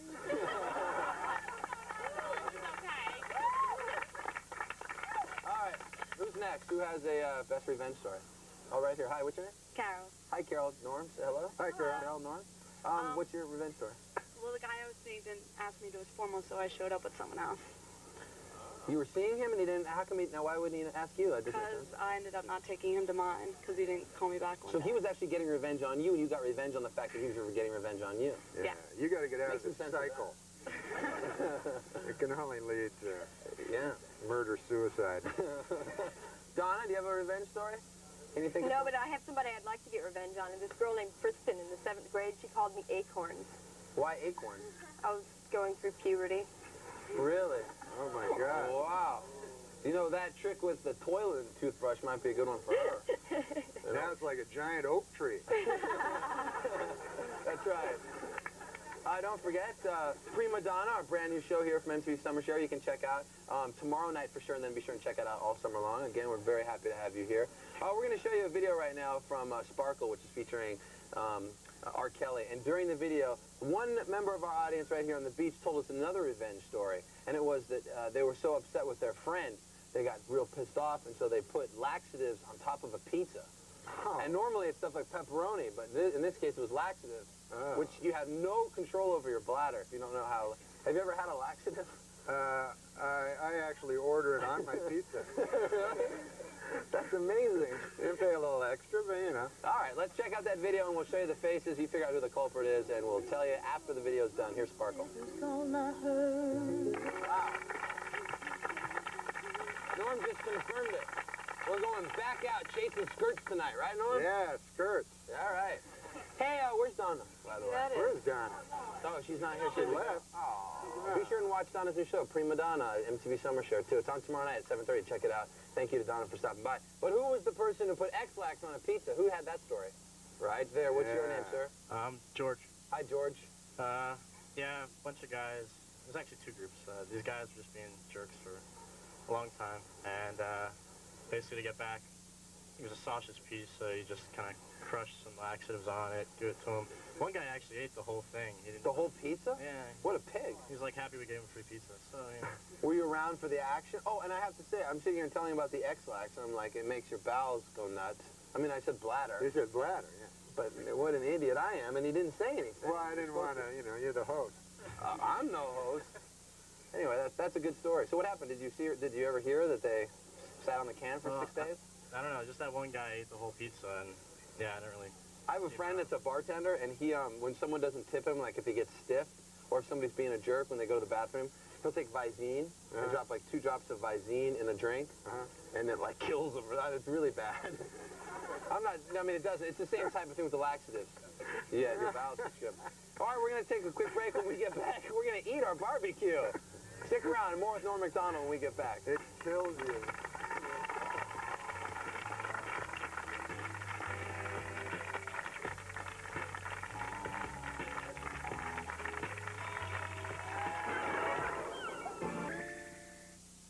Hey, Jimmy, that girl you're with, she's not the, Yep. Lynn Young, the Saigon whore who bit my nose off. We're getting hitched. Oh. Jimmy, let's go. Hold on, I'm talking to my friend here. Geez, sometimes you gotta remind the hen who the rooster is. Well, good luck to you, Jimmy. Okay, Mitch, stay around. Blah, blah, blah, blah. When I say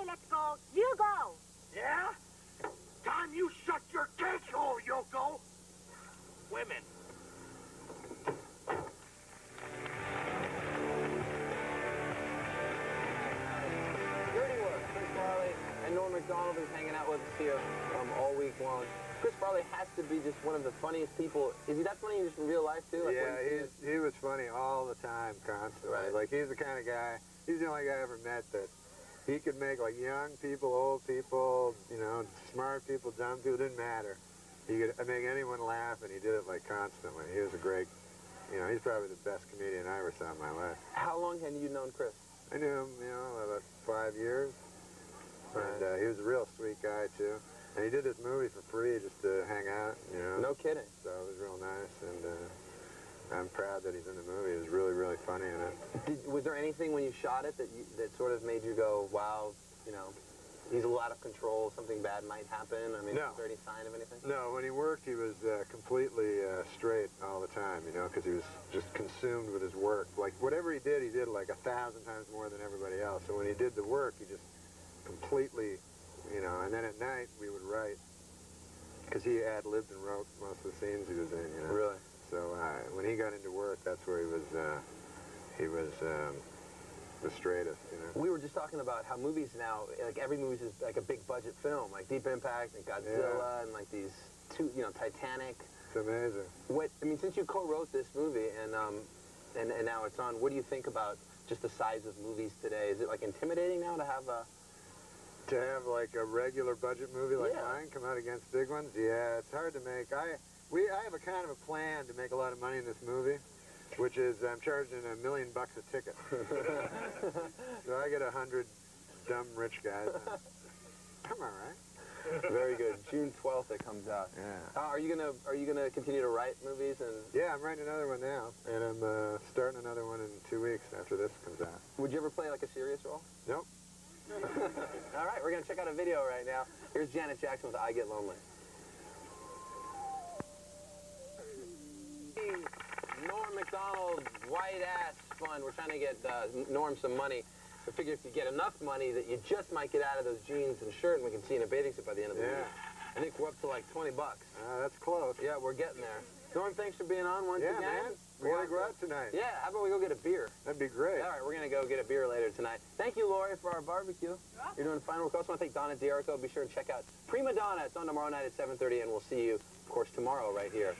Thanks for watching. Bye.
Norm MacDonald is here, everybody. We're very excited. We're going to be talking about his new movie, Dirty Work. Yeah, Dirty Work. It's a huge movie, and I'm going to make a bold statement right now, Norm, if you allow me to do so. I'm going to go out on a limb and say this movie is going to make $475 billion. Yeah.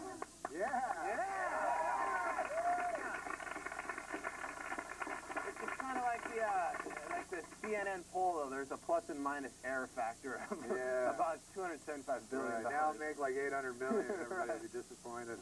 Tonight are the movie awards on MTV, which we're very excited about. And during this show, we're going to be showing you some videos from groups and artists who will be performing tonight on the movie awards. Do you like the movie? I know you hosted. Movie awards are cool. Yeah. You hosted the ESPN awards. Oh yeah, the ESPYs. The ESPY awards. How was it hosting a big award show like that? Well, you know what I did? I did like I just did my jokes, but what they do is they keep cutting to these guys that hated me. What? Yeah, like I do my jokes, because I did a lot of like jokes about OJ and stuff. Yeah. And then they cut to like OJ? Marcus Allen or somebody of OJ. And then they put him on this giant screen behind me at Radio City Music Hall. Right. So I do the joke, and then they show some scowling athlete. Not a very good vibe, I'd imagine. Yeah, no. All right, our question of the day is, if a movie was made about your summer, right, what would the title be and why? I'll ask you first. We're going to ask the people right here. Oh, mine would be called Dirty Work. Is there a need to ask why? I don't think so. Hey, we're going to check out a video right now, and then it's going to be coming to you from... We've been showing this video. It's the theme to Godzilla, a movie that won't make near the money that Dirty Work is going to make. Exactly. And this is Puff Daddy and Jimmy Page. We've been seeing the performance from Saturday Night Live, and they have a video now, finally, so let's check it out. Here's Come With Me.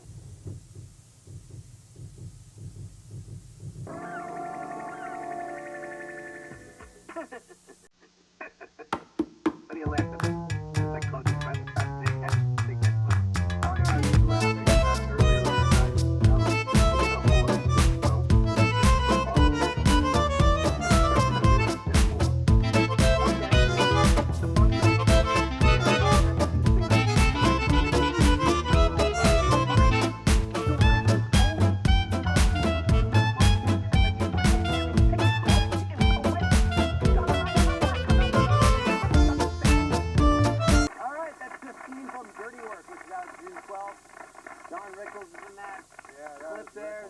Norm is right here, of course. That was a dream to get Rickles in this movie, because I always loved him ever since I was a kid, you know. Yeah. That was great. He's got a really cool style of comedy, because you never know if he's serious, and he always seems to put people down, and it's really funny. Yeah. I wrote Rickly things for him, you know, Don Ricklish things for him to say. Yeah. And then when he got there, he just insulted them all, you know. Little Ricklies? Yeah, like he didn't want to do them. So I said, I have to do whatever you want, just insult me, you know. And so then, sometimes he'd insult me, but, like, he'd forget that it was in a movie. So, you know, I'd be in the movie, and then he'd go, like, I'm a friend. How you got a movie? I have no idea. And I go, no, you can't say that. What are some of the things, like, specifically you would write for him? Do you remember anything? We wrote this one thing where but he hated it. But we said, he's insulting this big fat guy. And then we go, Baskin-Robbins phoned the other day, and they said they're down to 8 flavors. They're big. And that's why. He's right. You're right.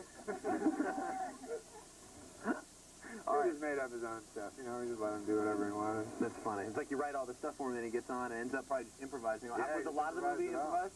His stuff's mostly improvised, and Chris Farley's stuff's mostly improvised. Right. Another appearance in this is from someone who works at MTV, Rebecca Romaine, who hosts the House of Style. Yeah, she plays a bearded lady. That's awesome. Yeah. And it was, you know, she's a bearded lady that wants to have sex with me, but I'm grossed out because she has a huge beard. But meanwhile, she's like super hot lady. Right, behind the beard. Yeah, and torn. Right. And Gary Coleman's in it too? Oh yeah, Gary Coleman. He was fun to work with because I always loved him on that show, you know. So I wanted to get into the movie. Right. You know the show he's on? Yeah. What's Happening? Yeah, no, different show. What's Happening? First thing that came to my mind. So yeah, you know the funny thing about working with him is like you still think of him as a kid. Like, sure. When you're working you with want to call him Arnold probably all the time. And so all the time I'd be like, hey Gary, how's it going? Can I get you a cookie or something? He'd go, I'm 50. Get me a prostitute and send her to my trailer. You know, it's tonight on MTV from 9 to 11, our movie awards. We're very excited about some of the best movies over the last year. And next year, I'm going to go out on a limb and say Dirty Work is going to win all the movie awards. Oh, yeah. It's going to win if they have a category, most horrors in a movie. Right. We have a lot of horrors. How many? Did you count? Is there a There horror are about count? 40 horrors in the movie. Right. That doesn't include the dead hookers. Yeah, no, those are... Maybe you'll get a statue for that, too. Yeah. The movie awards are being hosted by Samuel L. Jackson. The show's tonight again from 9 to 11. You want to check it out. We're showing you some videos from people performing, one of which we're going to show you right now, and this is Will Smith. Here's someone who has a huge career from television to getting jiggy with it. He's also in movies. Yeah. He hosted our movie awards 4 years ago. What's that? Yeah, he's presenting the show. He's not going to be singing. He said Samuel Jackson was hosting. I said Samuel Jackson was going to be hosting. But that's another story. So we're going to show you this thing right now. It's sort of everything you ever wanted to know about Will Smith, and then we're going to show you the video for Just the Two of Us, which he wrote about his son Trey. So get your dose of Will Smith.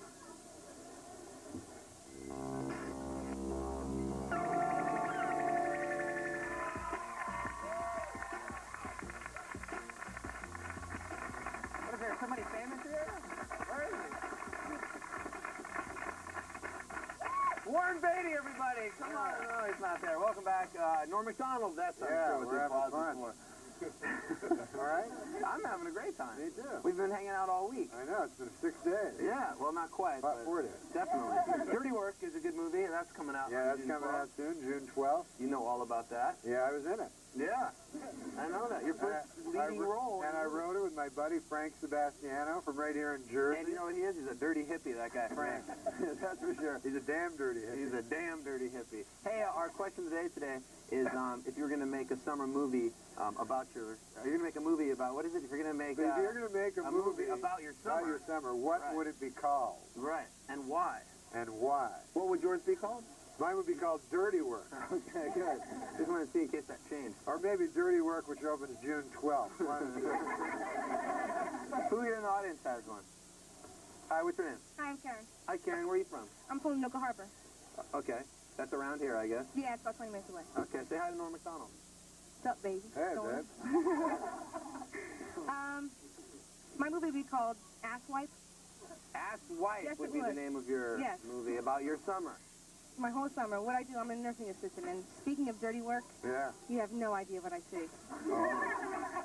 I mean, just the title Ass Wipe says it all. And Yeah.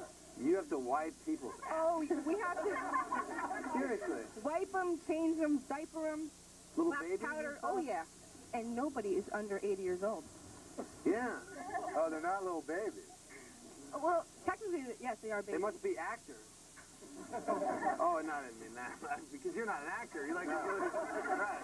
Okay. But you know We're on what? the same side of the fence. Yeah, okay. It's very rewarding, though. It's a very good job. Yeah, no, I think very that's... rewarding, because if we didn't do it, nobody else would. And Yeah. You get a lot of free probably? I totally missed what you just said, but it must have been pretty funny. Does anybody have to... Never mind. All right, who's next? About your a movie about your summer. What's your name? My name's Anthony. Hey, Anthony. What's How up, you man? doing? Say hi to Norm. What's up, Norm? Hey, Anthony. Okay, well, my movie would be called Dirty Work. No. Oh, he's catching on. I'd call it Hot Dogs and Donuts, because that's all I've been eating all summer long. I mean, wake up in the morning, throw a few hot dogs on the grill, and go to Dunkin' Donuts, get some donuts, you know? Notice that he eats the hot dogs before the donuts in the morning. I eat them together. Huh? I eat them together. Yeah. There's I wonder what a psychiatrist would have to say about that. Hot dogs and donuts. Who else would be in your movie? What big actors? Probably me and my friends, because I think we're pretty good actors. You? I'll give you a job, too, He maybe. said actress. Oh, Yeah, actress? like who would be your leading lady in Hot Dogs and Donuts?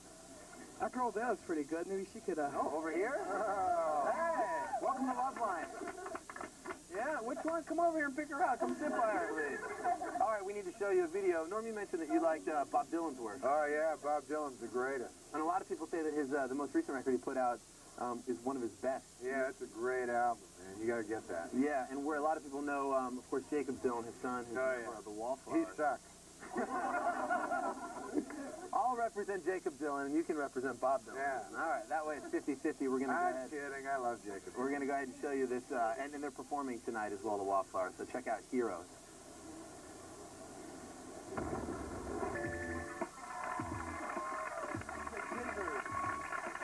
Hi, are we back? Yeah. Norm and I were just chatting about how psycho my mom is at Thanksgiving for putting the gizzards in the gravy, the dressing. Yeah. And it's, you know, Mom, you're dumping in like the liver and the heart. That's the gravy. I mean, symbolically, it's atop the food. Could never explain why. Oh, man. Anyway, moving on. Did you ever have that problem at Thanksgiving? Do you ever understand that stuff's in the gravy? I find it odd that a lady would have her hand up a bird. All right, Norm is here. We're talking about Dirty Work, his new movie that opens June 12th. Oh, yeah, Dirty Work. We've We have some people here hanging out with us. We thought it'd be a good idea for you to get to know our audience just a little bit better. So we asked during the commercial a couple of our people here to write down on a card their name, their most embarrassing moment, something they've never told a friend, and their nickname. Yeah. So we're gonna. I have them here on the card. What do you got? So let's start with an embarrassing moment. Now, who is this now? First. This is Dina Stevens. Dina, where are you? Right over there. Hot pink. Yeah. Does that glow in the dark? Oh, it'd be cool if it did. So Dina, why don't you tell us about your most embarrassing moment? I brought this guy home that I like, Yeah. and my grandmother was sitting at the table and started talking to him and stuff, and her teeth fell out. Oh. That happened to Norm and I drinking beer a couple nights ago. That's embarrassing. Yeah, but you know what? With guys, they'll still have sex with you anyway. You, not your grandmother, of course. All right, moving on. All right, now the next one. So this, we've already done the embarrassing moment. So now, something a friend. What was the category? Something you've never told a friend. Something you've never told a friend. And who is it, first of all? It's Colleen Murray. Colleen, where are you? Yeah. There's Colleen. Colleen? Hi, Colleen. Oh, sit down over there. Hi, Colleen. Hi, how are you? Okay, good. Something that Colleen has never told a friend. Yeah. I never told my friend that she's really, really annoying and that I really can't stand her. Really? Is she here today? Because we get huge ratings if you got spot. She really would. Yeah. If she's not here? Nah, she's just really obnoxious and... But you maintain this fictitious relationship? Well, you know, she's not like a really good friend, but when I'm like hanging out with her, I just like, I don't know, I sit there and like roll my eyes all the time, but I feel mean if I said something to her. Yeah, I understand that. Do you? No, you know, like a lot of times you hang out with people you don't like, and you treat them nicer because you feel guilty because you hate them. I don't know why, but I do that all the time. Colleen, do you want to why don't you look into the camera and say who it is and yeah, come on. You'll feel better. Yeah. No, but she's not here. She's not. You'll win us over. No, you don't want to do it? Is it Mariah Carey? All right, we'll move on. Okay, so the next one, we've already covered the most embarrassing moment and things you never tell your friends. So this is the nickname, right? The nickname, sure. Do you have a nickname, Norm? A nickname? Yeah. No, I don't. Do you? No. Okay, then we'll go to Jerry. Jerry, where's Jerry? What's up, Jerry? Pass the microphone over there. How you doing today? What's up, man? You from here?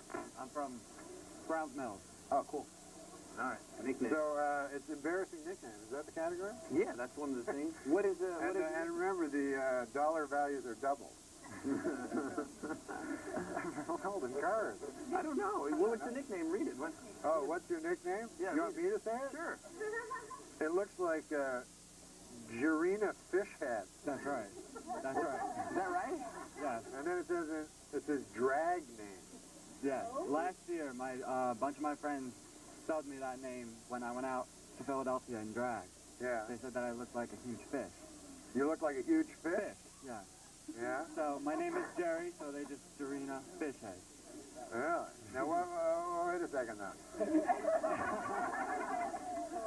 You went in drag? You dressed up as a lady? Yes, I did. And went to Philadelphia? Yes, I did. And all your friends could think of calling you with Fishhead?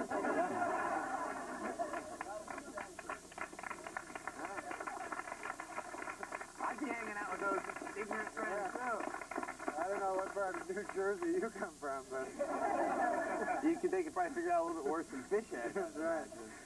I could. Maybe you could come back on tomorrow's show and drag for us. That'd be great. Would you? Yeah. All right. Maybe we'll do that. That'd be cool. All right.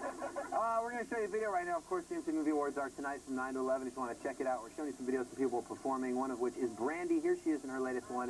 What's that? Oh, Monica is performing?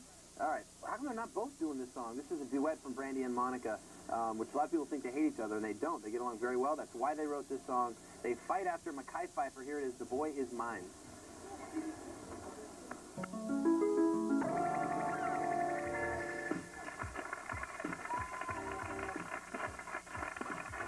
Hi, how are you? Arsenal here. Welcome back to the show. Norm MacDonald, we're at MTV Summer Fair in Seaside Heights, New Jersey. We're hanging out. I have this incredible urge as I sit here in New Jersey, right on the coast, looking out into the lovely ocean, to go shrimping. Shrimping? Yes. Yeah. Have you ever been shrimping? No, what is that? Catching some shrimp? Yeah, and clamming and stuff. I don't know how... Can you do that here? Isn't that like a big crabbing? Crabbing. Yeah, it just seems fun, just going out there and... How do you catch shrimp? Do you just use little worms? Is it a net? Yeah, you know, you have to get a license because there's this place I drove by in New Jersey that you can, you have to get like a clamming license or something. Oh, yeah? Yeah. All right. That's what I'm going to do maybe this weekend. You want to come back and go clamming? Yeah, go clamming. Hey, we're trying to get Norm when he got here on the show on Monday. He just was so really overdressed for the beach. And we're taking up a little collection if you guys want to see him in his bathing suit. We've got about, I don't know, $30 or so. Yeah. It's his skinny, white, hairy ass fund. Yeah. Right here. We'll start it right over here. If you want to throw in some coin, you can. Yeah. I have a lot of hair on my ass. I'm thinking of putting it up in a bun. Really? You know, we should get Jerry to maybe wear a nice bikini. Yeah, sure. You know, putting it up in a bun, right? Yeah. That just solves it temporarily. You know that? You'll still have hair on your eyes. Yeah, you're Performing tonight at the MTV Movie Awards is this lady right here, Natalie Imbruglia. Oh, she's great. Yeah, she is. And here's Torn.